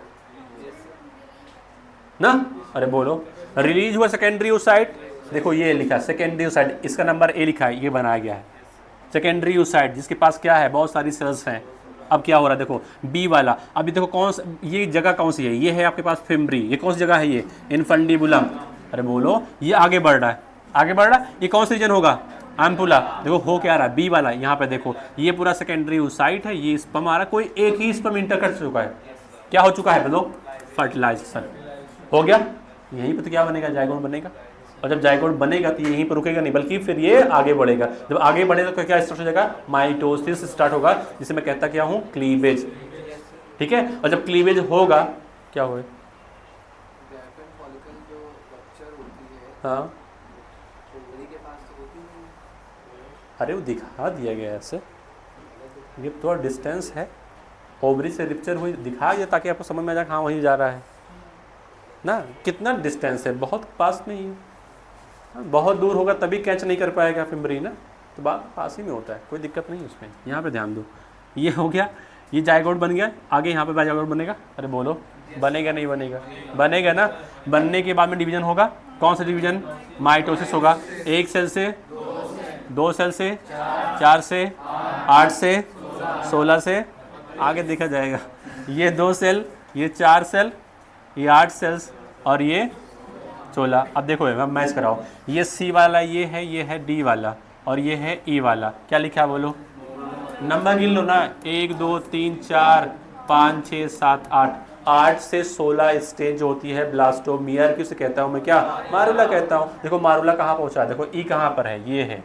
लगभग स्थमस तक पहुँच चुका है ना, हाँ बढ़िया है, आगे बढ़ते फिर 16, 8 से 16 बनेगा, 16 बनेगा, थोड़ा और आगे आ जाएगा, 16 से 32 बनेगा और आगे, देखो यहाँ पर आगे मान लो कि 16 वाला है, ये इंटर कर चुका है कहाँ पर, यूट्रस के अंदर, 32 वाला है, 1 2 3 4 5 6 7 8 9 10 11 12 13 14 15 16 वाला है आ चुका है यहाँ पर, कंडीशन का नाम क्या है, मारुला, 8 से 16 मारुला, ठीक है। अब आगे बढ़ते हैं, देखो यहाँ पे देखो जी वाला, जी कहाँ गया, ये है जी वाला, एच कहाँ पे, ऐसे नहीं दिखाया गया, देखो यहाँ पर ये क्या हुआ, अब देखो यहाँ पर डिफ्रेंसिएशन हुआ, कुछ लेयर बन गई यहाँ पर, कुछ लेयर अंदर आ गई और कुछ यहाँ पर स्प्रेड बन चुका है, इसका नाम क्या होता है आगे पढ़ेंगे। यहाँ पे देखो ये ब्लास्टोसिस्ट ही है, नाम लिखा है ब्लास्टोसिस्ट, ठीक है। फिर ब्लास्टोसिस्ट क्या हो रहा है, देखो यूट्रस के अंदर धस रहा है, और ब्लास्टोसिस्ट का यूट्रस में लग जाना, धस जाना कहलाता क्या है, इम्प्लांटेशन कहलाता है। क्लियर है, किसी कोई दिक्कत, जो लोग सो रहे होंगे उनको दिक्कत ही दिक्कत होगी, इसके अलावा जो जाग रहे हैं वो पढ़ रहे होंगे, उन्हें कोई दिक्कत नहीं है ना, यहाँ तक ठीक है ना। आगे बढ़ते, आसान है, अगर कोई थोड़ा ध्यान देगा तो हो जाएगा। नेक्स्ट पढ़ते हैं, morula continue to divide and transform into the blastocyst. Morula जब ट्रांसफॉर्म करके क्या बनाएगा, ब्लास्टोसिस्ट। एकदम क्लियर रखो, ब्लास्टोमियर सेल का नाम ब्लास्टोमियर, ठीक है। और जब 16 से आगे नंबर बढ़ेगा सेल का, तब उसका नाम हो जाएगा क्या, blastocyst. As it move further into the uterus, blastocyst है, ये यूट्रस के अंदर मूव करेगी। इतना क्लियर हो गया, अरे बोलो। Next, the blastomere in the blastocyst are arrange into an outer layer called the trophoblast and an inner cell group of the cell attached to the trophoblast called the inner cell mass। यहाँ पर आओ, मैंने कहा था ये है blastocyst ना, blastocyst में क्या हुआ, जो सेल थी ब्लास्टोमियर वो अरेंज होना स्टार्ट हो गई, और जब अरेंज होती है तो पहले 2 लेयर बना रही, बाहरी एक लेयर बन रही है और एक अंदर ग्रुप ऑफ सेल्स बन गई हैं। जो बाहरी लेयर है इसका नाम क्या है, ये है ट्रोफो, पूरी लेयर का नाम ट्रोफोब्लास्ट। सेल तो वही पुरानी है, कौन सी सेल है, ब्लास्टोमियर पूरी एक लेयर बना ली है, आउटर लेयर, इसका नाम क्या हो गया, ट्रोफोब्लास्ट हो गया। अब देखो यहाँ पर ग्रुप ऑफ सेल्स हैं, इनर, इनका नाम क्या है, इनर सेल मास। क्या कहते हैं इसे हम, इनर सेल मास कहते हैं। क्लियर है, यही वाला फिगर उठाओ, जी वाला, यहाँ पे आओ, देखो अभी इम्प्लांटेशन नहीं हो, अभी ये यूट्रस में टहल रहा है। इम्प्लांट तब होगा जब ये एंडोमेट्रियम के अंदर धस जाएगा तब। देखो अभी धसा नहीं है ये। इतना क्लियर हो गया? अरे क्लियर हो रहा है? हाँ तो क्लियर हो रहा तो आगे बढ़े, फिर क्या कर रहे हैं यहाँ पे देखो ये बाहरी लेयर, ये देखो ये सेल, ये जो सेल है ये दिख रही सेल, सेल का नाम क्या है पूरा? ब्लास्टोमियर, सेल का नाम। अब जो लेयर बनी ट्रोफोब्लास्ट लेयर, ठीक है। और अंदर देखो इनर सेल मास, किसी कोई दिक्कत नहीं तो अंडरलाइन कर लो ये आउटर लेयर। ब्लास्टोसिस्ट में ब्लास्टोमियर की जो आउटर लेयर उसका नाम होता है ट्रोफोब्लास्ट। गौर से पढ़ोगे सब समझ में आ जाएगा। लेयर का नाम क्या है? ट्रोफोब्लास्ट। और अंदर एक ग्रुप की सेल का ग्रुप है, उसे कहते हैं क्या है हम? इनर सेल मास कहते हैं। कन्वर्जन याद करना किससे क्या बनने वाला है, ठीक है। तो आप इसे अंडरलाइन करो, trophoblast and inner cell mass. ये कहाँ दिखाई देगा? मारुला में, ब्लास्टोसिस्ट में, ब्लास्टोसिस्ट के अंदर, ठीक है। और किसके अरेंजमेंट से बनेगा ये? ब्लास्टोमियर के अरेंजमेंट से बनने वाला है। इतना क्लियर हो गया? अब आगे बढ़ते हैं। The trophoblast layer then get attach to the endometrium. बताओ एंडोमेट्रियम किसकी lining? And the inner cell mass get differentiated as the, बताओ इनर सेल मास क्या बनाता है? ट्रोफोब्लास्ट का काम क्या होता है? ट्रोफोब्लास्ट यूट्रस के एंडोमेट्रियम में जाकर के धस जाता है। जैसे कोई बॉल हो तो बॉल अगर दीवार में चिपकाऊंगा तो जो बॉल की आउटर लेयर होगी वही तो दीवार में जाएगी, और धसा दो इसके अंदर, जब बॉल पूरा धस जाएगा तो कुछ तो वॉल ऊपर आ जाएगी, ऐसे आएगी नहीं आएगी? बिल्कुल आएगी। फिर इनर सेल मास डिफरेंशिएट होकर क्या बनाएगा? एम्ब्रियो बनाएगा। इतना क्लियर हो गया? अरे बोलो ना यार।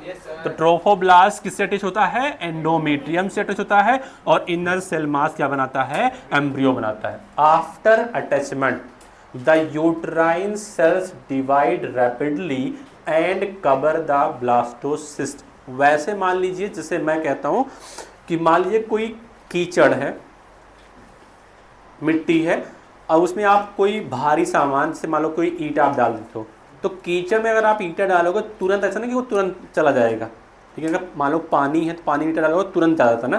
कीचड़ होता है तो पहले ईंटा गिरेगा, थोड़ा यहाँ पर डूबेगा, फिर यहाँ डूबेगा, थोड़ा यहाँ, फाइनली वो डूब जाएगा पूरी तरीके से ना।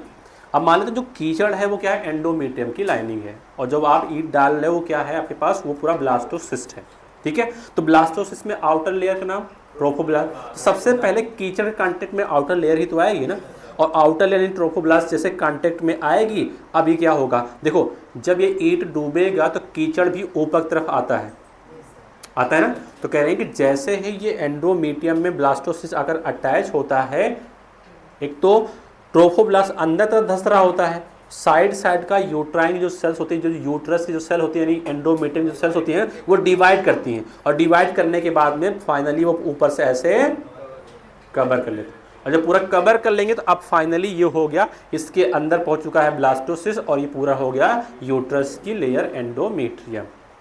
क्लियर? और इसे कहते क्या है हम? इम्प्लांटेशन। क्या कहते हैं? इम्प्लांटेशन। वेल हाँ फरमाइशी, अरे काट दो यार, लेयर तो मेंटेन रहेगी ना सब। पूरी लेयर है, पूरी लेयर है, पूरी लेयर है। अरे ये तो है ना आउटर लेयर, ठीक है। हाँ बस ठीक, आगे बढ़े अब। चलो, after attachment uterine cell divide rapidly and cover the blastocyst. As a result the blastocyst become embedded, मतलब धस जाता है in the endometrium of the uterus. This is called the implantation and lead to the pregnancy. जब implantation हो जाएगा तभी उसके बाद नेक्स्ट स्टेप आएगा, नाम क्या हो जाएगा उसका? प्रेगनेंसी। यहाँ पे देखो ये बना हुआ फिगर है, देखो ये जो बना हुआ है ये एंडोमेट्रियम की लाइनिंग है। किसकी है ये? और आपको पता है ये क्या है? ट्रोफोब्लास्ट है। ये क्या है? इनर सेल मास ना, अटैच हुआ, ये धसेगा अंदर, जब ये धसेगा तो ये इस साइड से ऐसे आएंगे, धीरे धीरे क्या होगा? पूरा कवर कर लेगा ये, ये अंदर चलाएगा पूरा ऐसे, जो अंदर चलाएगा इस प्रोसेस का नाम हो जाएगा क्या, इम्प्लांटेशन। और जब इम्प्लांटेशन हो जाएगा उसी को हम आगे कहेंगे क्या, नेक्स्ट प्रेगनेंसी। इतना क्लियर हो गया। नेक्स्ट प्रेगनेंसी हो गई है, तो आगे बढ़ते हैं pregnancy and the embryonic development के दौरान। बस नहीं, अभी आधे घंटे हैं, हो जाएगा। अरे कोई दिक्कत है क्या, एकदम आराम आराम से पढ़ा रहे हैं यार, ताकि सबको समझ में आ जाए। कोई दिक्कत नहीं हो रही दिक्कत। चलो, pregnancy and the embryonic development, ठीक है। लिखा after the implantation finger like projections appears on the trophoblast called the chorionic villi which are surrounded by the uterine tissue and the maternal blood। बहुत गौर से पढ़ेंगे। मैंने कहा आफ्टर इम्प्लांटेशन, जब इम्प्लांटेशन हो जाएगा अब अंदर क्या होगा, अंदर मतलब क्या है, जो यहाँ पर बॉल अंदर चली गई थी ना, अब होगा क्या, जो बाहर ट्रोफोब्लास्ट की लेयर थी ना, वो फिंगर लाइक प्रोजेक्शन बनाती है, उसको कहते क्या है हम, कोरियोनिक विलाई। अच्छा, ये तो एंडोमेट्रियम की लाइनिंग थी और ये बाहर ब्लास्टोसिस जा रहा था, तो ब्लास्टोसिस में बाहर की लेयर का नाम ट्रोफोब्लास्ट। अब मजबूती के साथ अटैचमेंट हो जाए, उसने होता क्या है कि ये जो ट्रोफोब्लास्ट था ना, ये फिंगर लाइक प्रोजेक्शन बनाएगा। अब बताओ, अगर फिंगर लाइक प्रोजेक्शन बनाएगा तो कुछ ना कुछ तो सेल एंडोमेट्रियम के इसके बीच में तो आएंगी ना, आएंगे नहीं आएंगे। तो ट्रोफोब्लास्ट जो फिंगर लाइक प्रोजेक्शन बनाता है, इसका नाम होता है कोरियोनिक विलाई। और इन कोरियोनिक विलाई के बीच में ऐसे ऐसे क्या आ जाएगी, ये है यूट्राइन की टिश्यू। अरे बोलो, और इसमें क्या होगा, जब टिश्यू है यूट्रस की, तो यूट्रस मदर के पास है, उसमें ब्लड सप्लाई भी तो होगी ना। तो कह रहे हैं कि यूट्रस की टिश्यू प्लस ब्लड सप्लाई और ये कोरियोनिक विलाई दोनों मिल करके बनाने वाले हैं नेक्स्ट स्टेप। देखते हैं क्या बनने वाला है। The chorionic villi and the uterine tissue become interdigitated, मतलब क्लियर हुआ, दोनों फंस गए इसी में, with the each other and joined to form the structural and the functional unit between the developing embryo and the maternal body called the placenta। Placenta किसे कहते हैं, chorionic villi plus maternal uterus tissue. Clear हुआ। मैंने कहा trophoblast ने जो finger like projection बनाए थे उसका नाम क्या था, कोरियोनिक विलाई। और इनके बीच में ये यूट्रस की कुछ टिश्यू क्या कर जाएगी, इंटरडिजिटेड हो जाएंगी। अब जो स्ट्रक्चर बना, इस स्ट्रक्चर का नाम क्या है, प्लासेंटा। इसमें कोरियोनिक विलाई है जो ट्रोफोब्लास्ट से बनी है, इसमें ये मैटर किसका, मदर का यूट्रस का टिश्यू है, दोनों मिल करके जो स्ट्रक्चर बना रहा है उसका नाम क्या है, प्लासेंटा। और प्लासेंटा को माना जाता है क्या, structural and the functional unit between the developing embryo and the maternal body. Embryo और मैटरनल बॉडी मतलब मदर की बॉडी के बीच में जो स्ट्रक्चर बन जाता है, कनेक्शन जो बनता है, उसका नाम होता है प्लासेंटा। इतना क्लियर हो गया, बोलो ना। अब देखो यहाँ पर क्या क्या लिखा वो देख लीजिए आप। यहाँ पर अगर आप देखेंगे तो यहाँ पर देखिए, सबसे पहले आप बताइए, ये जो स्ट्रक्चर दिख रहा है इसका नाम, ये भाई बात न करो, ये पूरा ये यूट्रस ना, ये भी यूट्रस का पार्ट ही है ना। अब देखो यहाँ पर मैंने कहा था ना, ये बाहरी लेयर कौन सी लेयर थी, ट्रोफोब्लास्ट। ट्रोफोब्लास्ट तो ये इनर सेल मास जो एम्ब्रियो बना चुका है, तो क्या है, ये एम्ब्रियो है। अब देखो एम्ब्रियो और ये यूट्रस, तो यूट्रस मदर का, इन दोनों के बीच कनेक्शन बनाने के लिए प्लासेंटा कौन बनाता है, प्लासेंटा। लेकिन प्लासेंटा बनने के लिए देखो क्या बन रहा है, पहले देखो फिंगर लाइक प्रोजेक्शन दिख रही है आपको, ये इसका नाम कोरियोनिक विलाई। और इनके बीच में ये देखो, इनके बीच में ये यूट्रस की सेल्स आ जा रही, अरे बोलो, दोनों मिल करके जहां पे जो स्ट्रक्चर बन रहा है इसका नाम क्या है, प्लासेंटा। इतना क्लियर हो गया, अरे बोलो। यहां पे जो दिखाया जा रहा है ये क्या बीच में, ये तो यूट्रस का बेटी है, अरे बोलो भाई, ये एम्ब्रियो है। यहां पे बनता क्या है, यॉर्क सैक बनता है, इसे भी याद करना पड़ेगा। इसके बाद देखो एम्ब्रियो से प्लासेंटा के बीच में एक लेयर है, एम्ब्रियो ये है प्लासेंटा, इसके बीच में एक लेयर और है, एक कनेक्शन है, इसका नाम होता है क्या, अम्बिलिकल कॉर्ड ना। Umbilical cord with its vessels, blood vessels के साथ में रहेगा। इतना क्लियर हो गया, हाँ। प्लासेंटा ढेर सारा नंबर तो ऐसा कुछ बताया नहीं है, ढेर सारा, बस हाँ यहाँ पे जो कोरियोनिक जो विलाई बन रही थी उसका नंबर क्या होगा, बहुत ज़्यादा होगा, तभी कनेक्शन क्या हो जाएगा, मजबूत हो जाएगा। ठीक है। तो सबको मिला करके कहते हैं क्या है, हम इसे प्लासेंटा कहते हैं। प्लासेंटा और एम्ब्रियो के बीच में एक और कनेक्शन होगा, इसका नाम हो जाएगा अम्बिलिकल कॉर्ड। ठीक है, अरे बोलो, चलो फिर आगे बढ़े। Next the placenta. अब काम क्या है प्लासेंटा का? Placenta facilitate the supply of the oxygen and nutrient to the embryo, यानी मदर से ऑक्सीजन और न्यूट्रिएंट जो होता है वो कहाँ जाता है, एम्ब्रियो तक जाता है। And the also remove the carbon dioxide and the excretory based material produced by the embryo. तो प्लासेंटा का काम क्या हो गया, मदर से एम्ब्रियो को ऑक्सीजन न्यूट्रिशन प्रोवाइड करते रहना, और एम्ब्रियो के अंदर जो वेस्ट प्रोड्यूस हो रहा है उसे बॉडी से बाहर करते रहना। ये हो गया प्लासेंटा का काम, इसे अंडरलाइन कर ले आप। इतना तो होता ही। इसके अलावा the placenta is connected to the embryo through the umbilical cord which help in the transport of the substances to and from the embryo. Connection बहुत गौर से देखो, मैंने कहा देखो ये यूट्रस था, ट्रोफोब्लास्ट की लेयर थी, दोनों के बीच जो कनेक्शन बना उसका नाम हो गया प्लासेंटा। लेकिन प्लासेंटा डायरेक्ट एम्ब्रियो से जुड़ा नहीं है, प्लासेंटा को एम्ब्रियो से जोड़ने के लिए बीच में कौन आता है, अम्बिलिकल कॉर्ड। इतना क्लियर हो गया, अम्बिलिकल कॉर्ड। अब जो प्लासेंटा रिसीव करेगा मदर से वो अम्बिलिकल कॉर्ड को देगा, और अम्बिलिकल कॉर्ड किसको देगा, एम्ब्रियो को देगा। या एम्ब्रियो में जो वेस्ट प्रोड्यूस हो रहा होगा, जो कार्बन डाइऑक्साइड प्रोड्यूस हो रहा होगा, पहले कहां जाएगा वो, अम्बिलिकल कॉर्ड में, अम्बिलिकल कॉर्ड से प्लासेंटा, प्लासेंटा से मदर की बॉडी में जाएगा, और मदर की बॉडी का सारा सिस्टम इस्तेमाल हो जाएगा पास आउट करने के लिए, जैसे respiratory system and excretory system. नहीं समझ में आया? आ गया? नहीं समझ में आया? अच्छा आ गया, मैं ऐसे किया ना, ऐसे मैंने। तो बताओ प्लासेंटा और एम्ब्रियो के बीच कनेक्शन कौन बनाता है, अंडरलाइन करो उसे आप। अगर कहीं पर समझ में नहीं आ रहा होगा तो आप बोल सकते हो, कोई रोक टोक नहीं है। पहला काम प्लासेंटा क्या हो गया बताओ, ऑक्सीजन प्रोवाइड करना, दूसरा न्यूट्रिशन, तीसरा कार्बन डाइऑक्साइड को रिमूव करना, चौथा एक्सक्रीटरी वेस्ट को रिमूव करना। इतना हो गया। इससे भी इंपॉर्टेंट काम क्या है, हार्मोन को रिलीज करना। Placenta also act as the endocrine tissue. कभी मैंने पढ़ाया था आपको, मैंने ये नहीं पढ़ा था प्लासेंटा, मैंने कहा था कि कुछ ऐसे ग्लैंड्स होती हैं जो केवल और केवल क्या करती हैं, हार्मोन रिलीज करती हैं। उसने आपने कहा था उसको ऑर्गेनाइज्ड एंडोक्राइन ग्लैंड कहा था।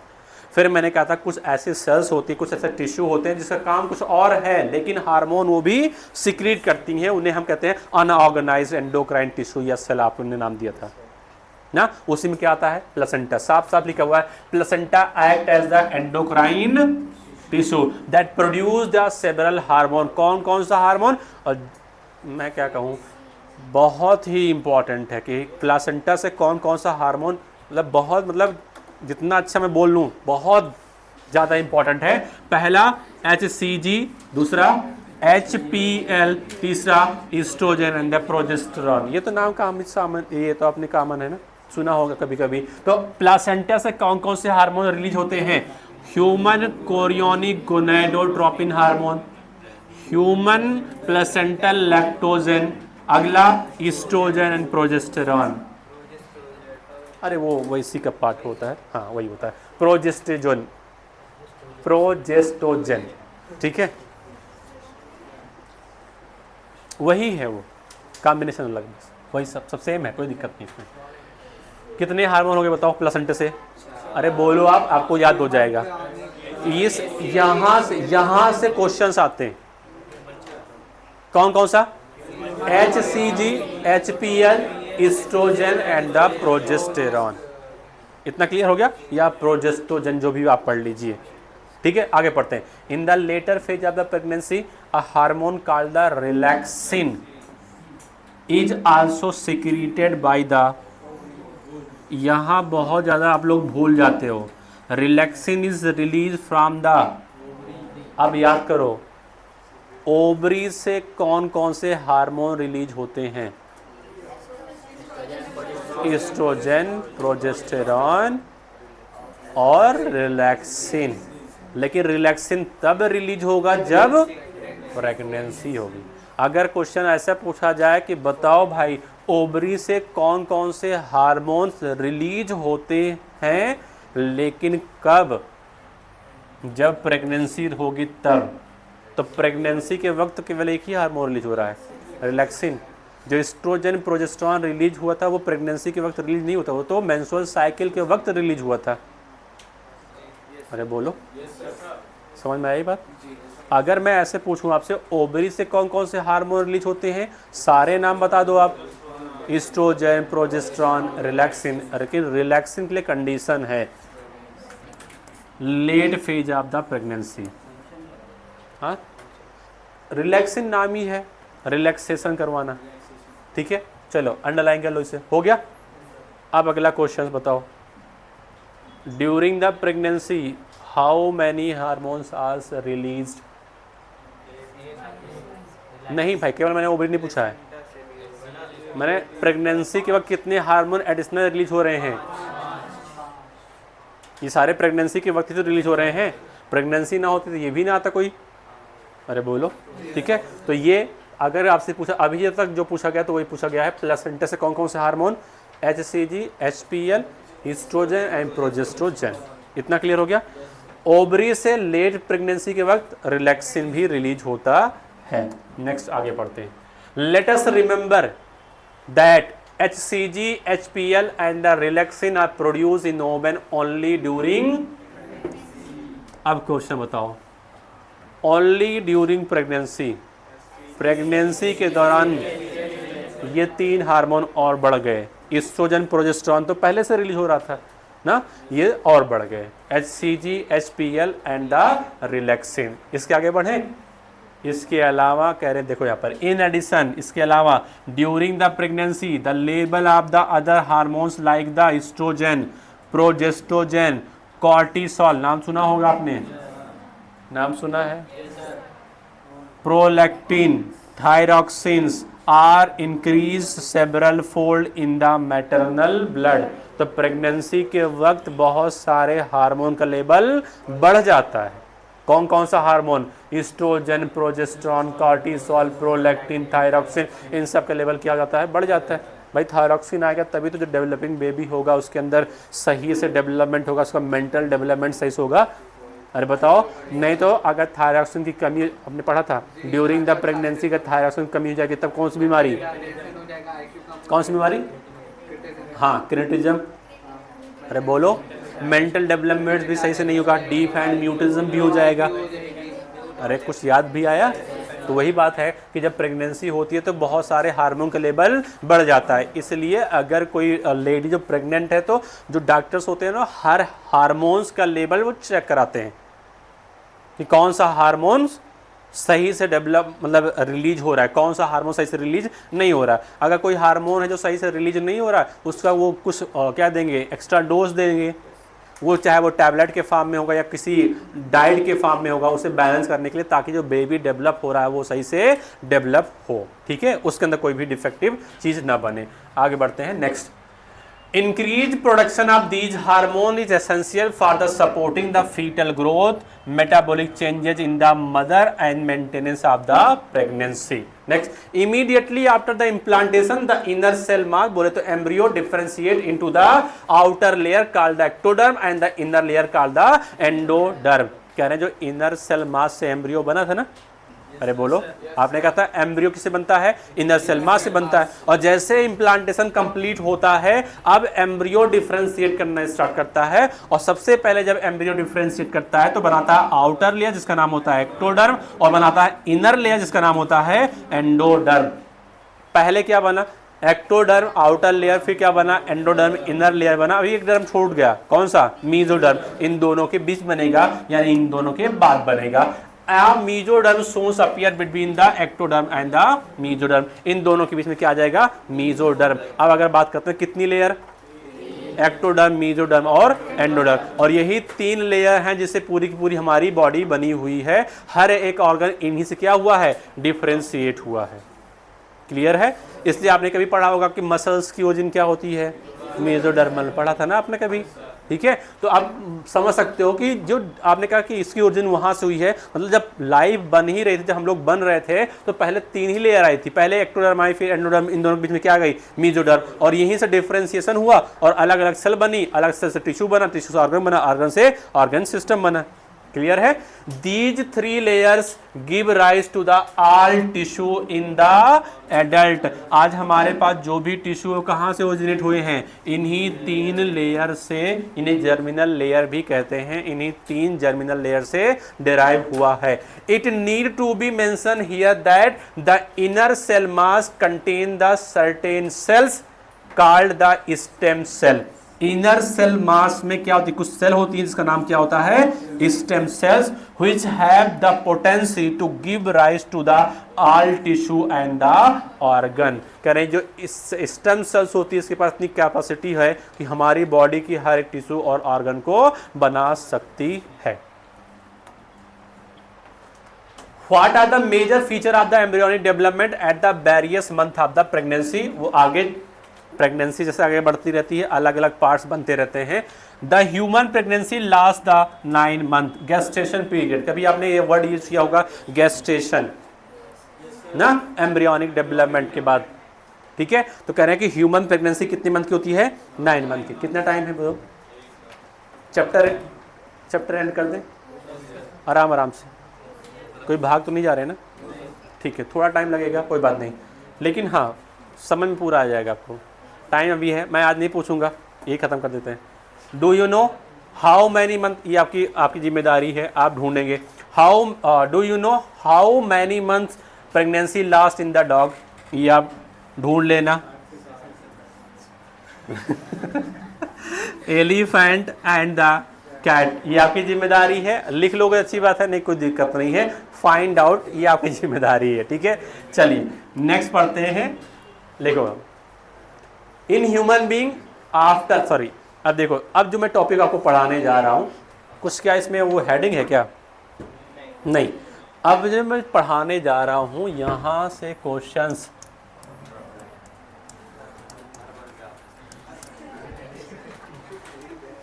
आते हैं, किस मंथ में क्या बनता है, क्या होता है, ये आपको याद करना पड़ेगा।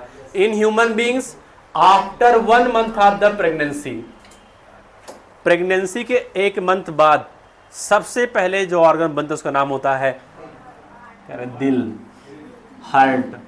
एम्ब्रियो का हार्ट सबसे पहले बनता है, इसलिए अगर कोई भी लेडी जाती है कि चेकअप करने के लिए, रेगुलर चेकअप करने के लिए, तो डॉक्टर बताती है कि जो एम्ब्रियो का है हार्ट बीट वो इतना आ रहा है, बीटिंग इतनी आ रही है ना। हम लोग कितना है 1 मिनट के अंदर, उनका तुमसे ज़्यादा होता है, 130, 140, 150 ना। ये उनकी कह रहे हार्ट अटैक आ जाएगा, अरे नहीं भाई, कंडीशन अलग है यार, उनकी बीटिंग हाई होती है, हमसे क्या होती है, हाई होती है। तो आपको उसमें रिपोर्ट में लिखते देते हैं कि बेबी की जो हार्ट बीट है वो 130 आ रही है, कहते हैं ठीक है कोई बात नहीं, नॉर्मल। और कभी भी गांव में आपने सुना होगा, कहते हैं ना कि बच्चा जो है वो सुस्त हो गया है, तो गांव का लैंग्वेज हो गया ना, कहते हैं कि जो दादी होती है कहते हैं बच्चा बहुत सुस्त है, मतलब क्या हो रहा है, वो उतनी छटपटा नहीं है, अरे वो उतनी एक्टिविटी नहीं कर पा रहा है, जितनी एक्टिविटी उसे करना चाहिए तो उतनी एक्टिविटी नहीं कर पा रहा है, और थोड़ा बहुत हार्ट बीट भी क्या होती है उसकी कम हो जाती है, तो लोग परेशान हो जाते हैं, भागना स्टार्ट करते हैं। कोई बात तो नहीं यार, केवल एक ही कंडीशन है नॉर्मल कंडीशन के लिए, एमनियोटिक फ्लूइड अच्छा होना चाहिए। अच्छा होने का मतलब होता है प्रॉपर अमाउंट में, जितना प्रॉपर अमाउंट में एमनियोटिक फ्लूइड होगा, बेबी उतना मस्त होकर आराम से एंजॉय करता रहता है, ना कभी सुस्त होगा ना कुछ होगा। जैसे एमनियोटिक फ्लूइड कम हुआ, सारा इफेक्ट कहाँ जाएगा, ठीक है। इसलिए कहते हैं कि बहुत सारे बच्चा सुस्त हो गया है, पानी की कमी हो गई, और जैसे कोई नर्स या डॉक्टर देते पानी कमी, मतलब कहते हैं पानी कमी, पानी कौन सा, ये नहीं एमनियोटिक फ्लूइड, तुरंत कहते हैं पानी कमी हो, क्या करो, ग्लूकोज चढ़ा दो। 400 रुपये ग्लूकोज लेते हैं, रेट कितना रहता है, 10, 20, 50 लेते कितने हैं, 400 रुपये। और कहीं गलती से अगर आयरन की कमी मिल गई तब तो फिर काट देते हैं, ऐसा कि आप दोबारा नहीं जाओगे। तो आयरन की दवा भी आपको ग्लूकोज के फॉर्म में देते हैं, वो अगर नॉर्मल है तो ठीक है, वो टैबलेट के फॉर्म में, नहीं तो वो इंजेक्शन और उसके ग्लूकोज के फॉर्म में वो देते रहते हैं, ठीक है। तो कंडीशन ये है कि सबसे पहला जो, वैसे भी ये बदनाम टाइप का है, पहली बार जो आगम बना उसका नाम क्या है, हर्ट है और वो आगे भी परेशान करता रहता है, लास्ट टाइम पर ये धोखा भी देता है, सबसे पहले धोखा भी ये देता है, निपटने के लिए, आने के लिए भी रास्ता ही बनाता है, जाने के लिए भी रास्ता ही बनाता है। तो आफ्टर द, आपको इतना अंडरलाइन करना है, after the 1 month of pregnancy क्या बन जाता है? हर्ट। ठीक है, तो आप इस स्टेथोस्कोप लगा करके आराम से धड़कन सुन सकते हो। आपने देखा होगा मूवी वूवी में लोग सुन लेते हैं बाहर से ही। ठीक है, the first sign of the growing foetus, कभी कभी लोग बात भी करने लगते हैं, जो सामने बैठा उससे बात नहीं करते हैं, जो अभी नहीं आया उससे बात करते हैं ना, तो वो अलग अलग कंडीशन है, उस सिचुएशन चेंज होती रहती है। First sign of the growing foetus may be notice by the listening the heart sound carefully through the, मतलब सही से डेवलपमेंट चल रहा है, आप आराम से स्टेथोस्कोप लगा करके आप हर्ट साउंड सुन सकते हो, क्योंकि प्रेगनेंसी के 1 मंथ बाद हर्ट बन जाता है। ठीक है, आगे पढ़ते हैं। By the end of the second month of the pregnancy, क्या लिखा हुआ है? अच्छा ये क्या है? आफ्टर मतलब बाद में होता है ना, 1 मंथ बाद, यहाँ पर क्या लिखा हुआ है? End of the second month, मतलब क्या है? सेकेंड मंथ के बाद। अच्छा 1 मंथ में कितने वीक होते हैं? 4 होते हैं, पता है ना इतना? हाँ, इतना पता होना चाहिए, नहीं तो पता चले ना वो मंथ लेकर वीक दे देंगे ना। क्या क्या लिखा है? End of the second month of the pregnancy the foetus develop limbs and the digit. Underline करो, जितना मैंने कलर चेंज किया उतना करना है आपको, बस इतना ही याद करना है। End of the second month of pregnancy limbs and the digits are form. कैसे बनता है वो आप आगे पढ़ोगे जब आप डॉक्टर बनोगे तब। ठीक है, आराम से देखना अल्ट्रासाउंड में, अगर आप रेडियोलॉजिस्ट बनेंगे तब, और सबसे टॉप मोस्ट रैंक पर ही मिलता है रेडियोलॉजिस्ट। और उसके बाद सुकून की ज़िंदगी होती है, कुछ भी नहीं होता रेडियोलॉजिस्ट के लिए। आते हैं आराम से, चेयर लेके बैठते हैं, एक चेयर को तोड़ते हैं ना, साथ में असिस्टेंट रहती है, जो भी करना होता है अल्ट्रासाउंड जो भी करना सब वही करती है, बस ऐसे नेप्स निकालते हैं, पेन ब्लैक कलर की जो भी होती है, ऐसे एक साइन, ऐसे पूरा नाम भी नहीं लिखते हैं, वो अपने नाम का पहला वर्ड ऐसे करके कुछ ऐसे, कभी कभी तो इतना होता है ऐसे रखते हैं, बस ऐसे मार देते हैं, हो गया जाओ।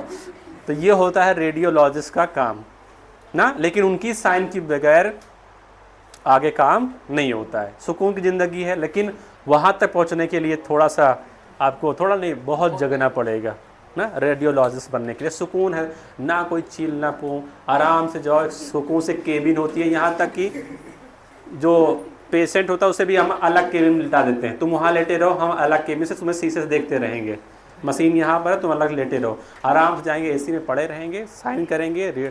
टाइपिंग करने वाला भी कोई दूसरा होता है, वो भी टाइप रिपोर्ट बना देता है, देखने वाला कोई, बस हम देखते हैं कि एबनॉर्मलिटी कहाँ है या नहीं, इतना काम होता है। बस साइन करो, बैग उठाओ, ठीक है। कोई इमरजेंसी नहीं है, कोई भी इमरजेंसी ना, पता टूट गया है, चिल्ला रहे हैं, आओ, जब भाग आओ, सो रहे हैं तब भाग, नहीं, कोई इमरजेंसी नहीं है, आराम से आओ, हमारा टाइम फिक्स है, हम इतना बजे आएंगे तो आएंगे ना, ये होता, सुकून है हर जगह। आगे क्या लिखा है? By the end of the 12th week. अब बताओ 12th वीक मतलब कितना मंथ, और तीसरा मंथ मतलब ट्राइमेस्टर, फर्स्ट ट्राइमेस्टर, ठीक है। तो end of the 12th week मतलब एंड ऑफ द कौन सा मंथ?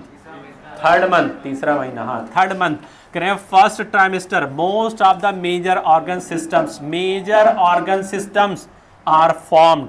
फॉर एग्जाम्पल कह रहे हैं limbs and the external genital organs are developed. तो end of the 12th week या end of the 3rd month, या बोल सकते हैं आप end of the first trimester, क्या बन जाता है? मेजर ऑर्गन सिस्टम, बोले तो limbs and external genitalia are the formed. याद रखिएगा, मैं आपको पढ़ाऊंगा MTP, वहां पर काम आएगा ये, ठीक है। अब बात करते हैं जो गांव वाले ऊपर से ही देख लेते हैं, ठीक है। First movement of the foetus, हाँ कहते हैं ना, दादी जो होती, दादी नानी जो होती है, तो उनको मोहल्ले में जो सबसे पुरानी होती हैं उन्हीं को लोग बुला के लेके आते हैं, पहला ट्रीटमेंट उन्हीं से होता है ना, गांव में पहला ट्रीटमेंट उन्हीं से होता है, तो पहचानती हैं वो, तो मतलब वो मतलब चेहरा देख कर, जो प्रेग्नेंट लेडी है तो चेहरा देख के बताती है कि ये मतलब जो बच्चा आने वाला वो मेल होगा फीमेल होगा। बहुत सारी खतरनाक बूढ़ियाँ होती हैं वो ऐसे बताती हैं, सच्ची बता रहे हैं वो, मतलब वो पूरा कंडीशन देखकर, फेस रीडिंग करके, बॉडी स्ट्रक्चर पूरा देख कर बताती है कि मतलब कि वो आने वाला जो है वो क्या है। और मोस्ट ऑफ केस में उनकी बात क्या होती है? सही होती है। तभी तो लोग मानते हैं ना कि दादी बहुत ज़्यादा क्या है, तुक्का नहीं मारती हैं, कहते हैं ना बहुत ज़्यादा इनके पास क्या मतलब ये जो भी बता देंगे वही होने वाला है, लोग मान भी लेते हैं वही होने वाला है, और तुक्का मार रही हैं, लगा रही हैं, 100 में से तो 1-2 फेल हो जाएगा, 99 सही हो जाता है। एक्सपीरियंस बहुत लंबा है ना उनका आगे। अरे भाई जो दादी हैं तो मतलब वो थोड़ा ना कि 2 साल की होंगी, 20 साल के होंगे, दादी हैं मतलब है कि 70-80 साल की हैं। और कोई कोई दादी तो अच्छा खासा जिंदा है, तो लगभग माशाल्लाह 80-90-100 ना, जो दादी हैं वो जिंदा रहेंगे 100 साल तक, लेकिन तुम जिंदा नहीं रह पाओगे। तुम्हारा तो 50-60 खत्म ना, तुम्हारी कंडीशन अलग है। उन्हें अभी भी बिना चश्मक दिखाई देता है, और दूर तक देखते हैं कौन आ रहा है कौन नहीं जा रहा है, और कोई भी गलत काम हो गया सामने उनके तो पूरा घर उल्टा सीधा हो जाता है फिर ना। और कोई बात नहीं भाई, दादी चिल्ला रही हैं, आवाज़ करके जो बच्चे हैं वो दादी को और परेशान करते रहते हैं। लेकिन हाँ, दादी अगर किसी के सपोर्टर में है, अगर घर में दादी किसी को सपोर्ट कर रही हैं, समझ लो कि वो राजा है उस घर का ना। फिर कोई भी चूं से पू नहीं हो सकता। तुम कितनी बड़े किसी को मर्डर करके चले आओ, दादी आराम से बचा लेंगे तुम्हें ना। हाँ, रखे भी रहती हैं, ऐसे पैसा निकालेंगे चुप्पे से, ऐसे मिठाई खा लेना बेटा ना। सपोर्ट बहुत मिलता है अगर दादी हैं तब, अगर हैं घर में और सपोर्ट तुम्हारा करती हैं तो नहीं सपोर्ट कर रही हैं तो मात हम हमेशा खाते रहोगे, ठीक है। तो first movement of the foetus कब होता है? And the appearance of the hair on the head are usually observe during the 5th month. इसे अंडरलाइन करें, first movement of the foetus and the hair on the head 5th month में आता है। अगला, by the end of the 24 week, मतलब month 6 month, कौन सा trimester? Second trimester. The baby is covered with the fine hair, पतले पतले hair पूरी बॉडी पर। आईलिड्स सेपरेट हो जाते हैं, आईलिड्स सेपरेट हो जाते हैं, ठीक है। एंड आई लैसेस आर फॉर्म्ड, सारा मेकअप हो रहा है। अरे यही तो है ना, हाँ मेकअप है, ठीक है। तो end of the second month of the 24 week, यानी end of the second trimester, baby जो पूरा होता है वो फाइन हेयर से कवर्ड हो जाता है, आईलिड्स सेपरेट हो जाते हैं, आईलैशेस बन जाते हैं। By the end of the 9th month final of the pregnancy, the foetus is fully developed and is ready to the deliver, ठीक है। इतनी बात है। तो भैया किसी भी तरीके से कहीं पर भी लिख लेना, चिपका लेना, ये जितना भी लिखा है इसको आपको याद होना चाहिए। डायरेक्ट क्वेश्चन आता है, मैचिंग करवा लेते हैं, अब तो डायरेक्ट मैचिंग करवा लेंगे, बड़ा क्वेश्चन बना देंगे, इतना बड़ा सा मैचिंग करवा करके ना, तो ये आपको याद होना चाहिए, ठीक है। नेक्स्ट टॉपिक जो है वो है पास्चुरेशंस एंड द लैक्टेशन। पास्चुरेशन मतलब कि डिलीवरी, लैक्टेशन, ठीक है। आगे नेक्स्ट, बस पानी पीना है, पी लीजिए, पानी पी लीजिए, जाएंगे नहीं हम, बस अभी 10 मिनट लगे, खत्म हो जाएगा। मंडे से नया चैप्टर स्टार्ट करते हैं, खत्म है ना तो बैठे नहीं हो, आराम से पी लेना चल के। पास्चुरेशन एंड द लैक्टेशन, पास्चुरेशन मतलब डिलीवरी ऑफ द बेबी, ठीक है। पढ़ते हैं, the average duration of the human pregnancy is about the 9 month, आपने अंडरलाइन कर ही लिया है, which is called the gestation period. कहलाता क्या है ये? गेस्टेशन पीरियड कहलाता है, जो ह्यूमन में 9 मंथ का होता है। सुनते रहिए आप, आगे बात आप समझ सकते हो। लिखा vigorous contraction of the uterus कौन करवाएगा? ऑक्सीटोसिन करवाएगा। At the end of the pregnancy causes the expulsion and delivery of the foetus, जब यूट्रस के अंदर क्या होता है? कॉन्ट्रैक्शन होता है, तभी क्या होता है? एक्सपल्सन या डिलीवरी ऑफ द फीटस, ठीक है। अगला, this process of delivery of the fetus यानी child birth is called the parturition. Gestation क्या होता है? डेवलपमेंट, 9 मंथ का गैस्ट्रेशन पीरियड कहलाता है, और डिलीवरी होना कहलाता क्या है? पास्चुरेशन। तो अगर आप थोड़ा बहुत बायोलॉजी पढ़ते हो, थोड़ा बहुत ही पढ़ते हो, तो अगर थोड़ा बहुत पता है तो आप अगर ये वर्ड यूज़ कर लोगे किसी भी डॉक्टर के सामने, तो समझ जाएगा हाँ तुम्हें कुछ पता है। नहीं तो सब तो ये तो कहते ही हैं ना, ये तो कहते हैं। अगर आप ये वर्ड यूज़ करोगे तो उसका मतलब समझ में हाँ कुछ है इसके अंदर, कुछ तो जानता है, कुछ गड़बड़ नहीं करने पाएंगे, इतना तो पता होगा नॉर्मल क्या क्या होता है, ठीक है। तो कहीं कहीं रोब दिखाना पड़ जाता है, तो थोड़ा बहुत इन्फॉर्मेशन देनी, लेकिन हाँ ज़्यादा दिमाग ना लगाना तो तुम साइड हो जाओ ना, अब हमारी बारी है, हम जाने वाले हैं, तो ये गड़बड़ हो जाएगा। क्योंकि देखो ये ऐसा प्रोफेशन है जहाँ पर आपकी प्रैक्टिस की बहुत ज़्यादा ज़रूरत होती है ना, तो प्रैक्टिस होनी चाहिए ना, नाम से काम नहीं चलने वाला है। तो this process called the delivery of the foetus, जो फीटस की डिलीवरी उसका नाम क्या होता है? पास्चुरेशन, ठीक है। नेक्स्ट आगे, पास्चुरेशन इज इंड्यूस्ड बाय द, हाँ अंडरलाइन करो, अंडरलाइन नहीं करना है, समझना है, कॉम्प्लेक्स न्यूरो एंडोक्राइन मैकेनिज्म्स। ये पूरा प्रोसेस क्या है, न्यूरो एंडोक्राइन मैकेनिज्म है। नर्वस सिस्टम का बहुत बड़ा रोल होता है, प्लस एंडोक्राइन सिस्टम का भी बहुत बड़ा रोल होता है। ठीक है, आजकल की डिलीवरी सारी क्या होता है, डिलीवरी सारी क्या होती है, सिजेरियन हो रही मोस्ट आपके, खासकर इंडिया में। फॉरेन में चले जाओ जहाँ पर सुविधा सारी ज़्यादा, वो सब नॉर्मल। कनाडा में अगर नाम ले लो सिजेरियन तो वो समझते हैं डॉक्टर क्या है एकदम, लेकिन हाँ उनमें जाहिल नहीं, डॉक्टर जाहिल नहीं हो सकता। लेकिन हाँ वहाँ कंडीशन क्या है, वहाँ की कंडीशन ये है कि जिस दिन पता चलता है कि प्रेगनेंसी हो चुकी है, उसी दिन से सारा का सारा जो बोझ होता है वो गवर्नमेंट के ऊपर। जांचें, दवाएं, न्यूट्रिशन, जो फीमेल को देना खाना वो तुम्हारी जिम्मेदारी नहीं, किसी जिम्मेदारी है, वो गवर्नमेंट की जिम्मेदारी। हमारे यहाँ आफ्टर डिलीवरी बड़ा सा झोला मिलता है, 2 किलो दाल। हाँ वो अब क्या करें, पॉपुलेशन बहुत ज़्यादा है तो क्या कर सकते हैं ना, तो पॉपुलेशन जिस हिसाब से है उस हिसाब से काम होता है गवर्नमेंट का। तो यहाँ की अलग कंडीशन है, वहाँ की कंडीशन क्या है, अलग है। तो लिखा क्या है यहाँ पे देखो, अगर किसी के घर में जैसे मान लेते हैं पहला बच्चा अगर आ रहा है तो घर वाले बहुत ज़्यादा सीरियस होते हैं ना, और सिर्फ बहुत ज़्यादा क्योर के चक्कर में भी कभी कभी गड़बड़ हो जाता है। जो डॉक्टर होता है उसे सही काम करना चाहिए, लेकिन वो गड़बड़ काम करती है। मतलब ये कि उसे इतना इंजेक्शन, इतनी दवाएं, इतना रेस्ट दे देती हैं कि अल्टीमेटली उन्हें सिजेरियन ही करना पड़ता है, नॉर्मल डिलीवरी नहीं हो पाती है। उसका रीज़न कहीं ना कहीं दवाओं का बहुत बड़ा इफेक्ट है। पहले दिन से दवा स्टार्ट कर देते हैं, वो भी खतरनाक स्टेरॉइड टाइप की। उससे क्या होता है कि जब कंप्लीट प्रेगनेंसी हो जाती है, जब डिलीवरी की बात आती है, तो जो कॉन्ट्रैक्शन होना चाहिए यूट्रस के अंदर वो कॉन्ट्रैक्शन नहीं होता। यहाँ तक कि ऑक्सीटोसिन के इंजेक्शन लगाने के बाद भी कॉन्ट्रैक्शन नहीं होता। और जब कॉन्ट्रैक्शन, लोग आपने सुना होगा कई घर में कि इन्हें दर्द नहीं हो रहा है। दर्द का मतलब ही क्या है, कॉन्ट्रैक्शन, तभी तो पेन होगा ना।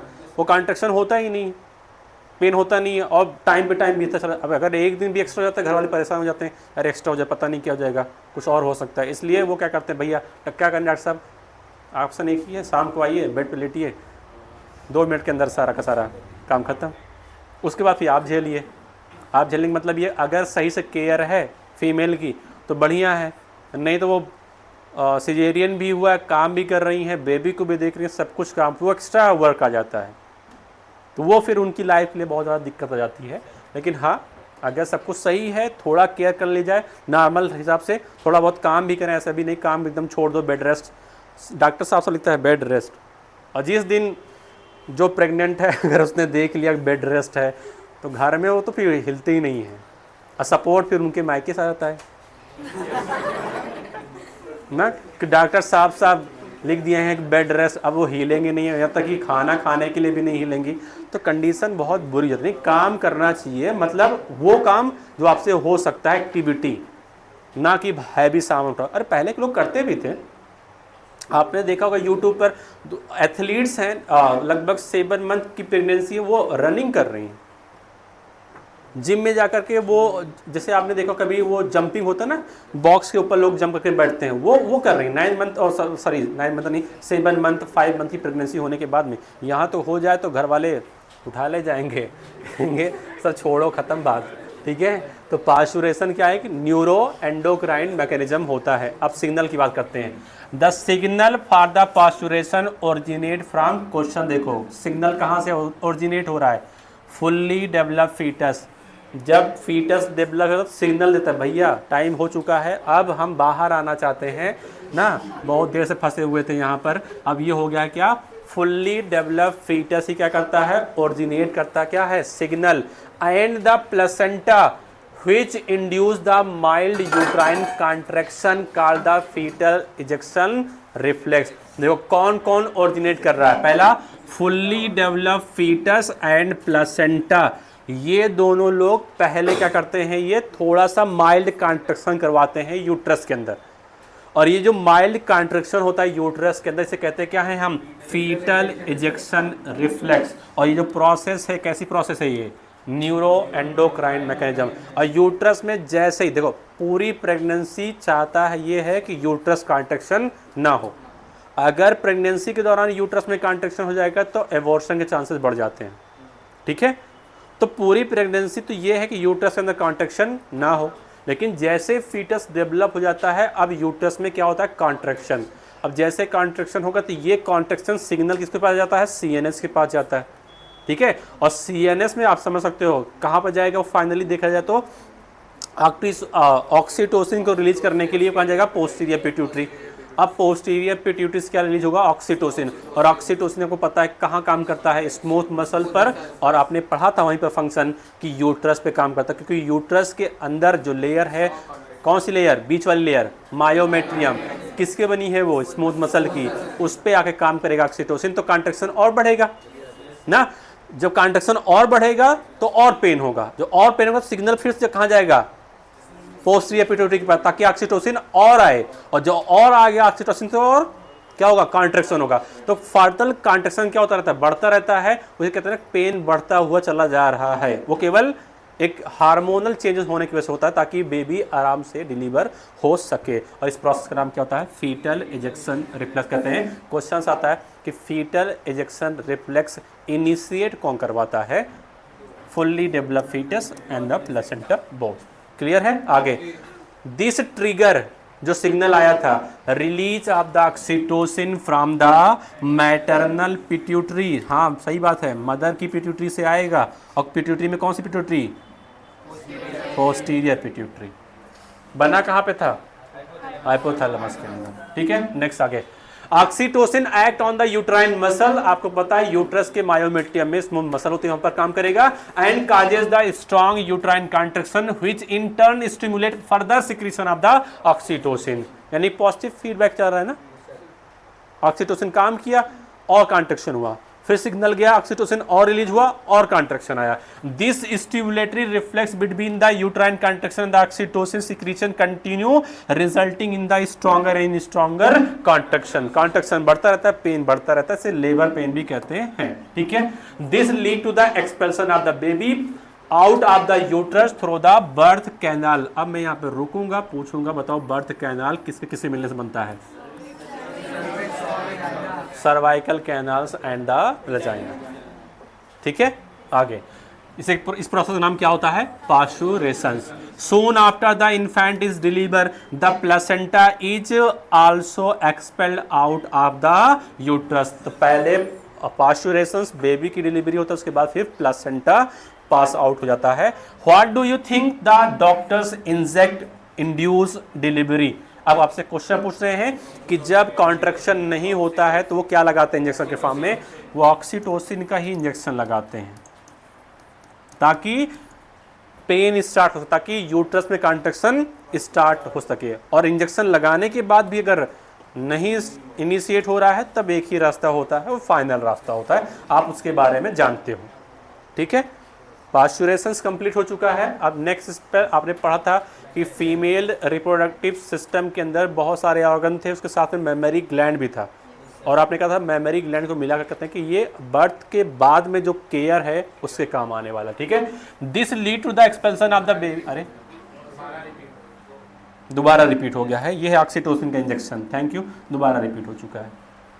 Memory gland the female undergo the differentiation during the pregnancy and start producing the milk towards the end of the pregnancy। गौर से पढ़ो, यहाँ पर क्या लिखा हुआ है, मेमोरी जो ग्लैंड होती है प्रेगनेंसी के बाद डिफरेंशिएट हो जाती है, और आगे फिर लिखा हुआ है कि प्रेगनेंसी के दौरान ही क्या होता है, मिल्क प्रोडक्शन स्टार्ट हो जाता है by the process called the lactation.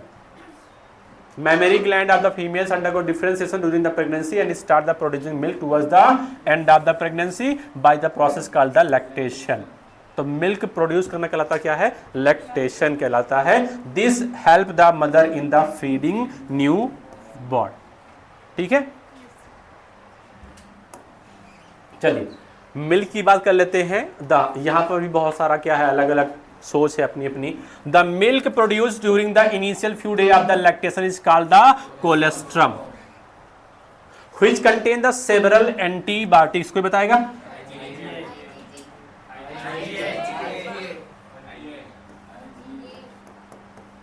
लिख लो। Several antibodies absolutely essential to the to develop the resistance for the newborn baby के लिए, ठीक है। तो जो इनिशियल डे में जो मिल्क होता है वो उसका नाम क्या होता है, कोलेस्ट्रम। क्या नाम होता है, कोलेस्ट्रम। और कोलेस्ट्रम में क्या होता है, एंटीबॉडीज। क्या होती हैं, एंटीबॉडीज होती हैं, और उसका नाम लिख लीजिए आप IgA। ये एंटीबॉडी मदर के लिए जरूरी है या बेबी के लिए? अभी इम्यून सिस्टम उतना ज़्यादा डेवलप नहीं है और हमारा इन्वायरमेंट इतना गंदा है, आप समझ सकते हो ना। तो उससे लड़ने के लिए, इम्यून सिस्टम डेवलप हो जाए उसके लिए पहले से ही मदर क्या करती है, मिल्क के थ्रू एंटीबॉडी प्रोड्यूस मतलब बेबी को देती रहती है। और वैसे भी आपको पता होगा, बहुत सारे लोग कहते भी हैं कि मतलब खास कर डॉक्टर कहता है 6 मंथ तो कम से कम मिल्क तो ज़रूरी ही है। ज़्यादा हो तो सही है, लेकिन 6 मंथ तो ज़रूरी ही ज़रूरी है। और पहला साफ अगर आप डिब्बा लेने जाते हो, जो मिल्क पाउडर आता है उस पर भी लिखा होता है कि जो मदर मिल्क है वो सबसे अच्छा न्यूट्रिएंट है, इसके अलावा कोई भी और दूसरा न्यूट्रिएंट नहीं है, क्योंकि उसमें क्या है, पहले से ही बनी बनाई क्या है, एंटीबॉडी है, जो आराम से बेबी क्या करता है, डाइजेस्ट भी कर लेता है, कोई प्रॉब्लम नहीं आती है। ठीक है, अगला, breast feeding during the initial period of the infant growth is recommended by the, तुम जैसे लोग आगे चल रिकमेंड करोगे, doctors for bringing up a healthy baby. ठीक है, शायद ये लास्ट स्टेप था, खत्म। ठीक है, सिंपल सा चैप्टर था।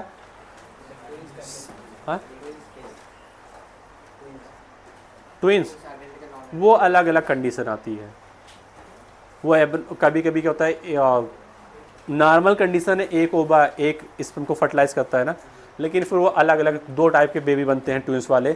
कभी कभी होता क्या है कि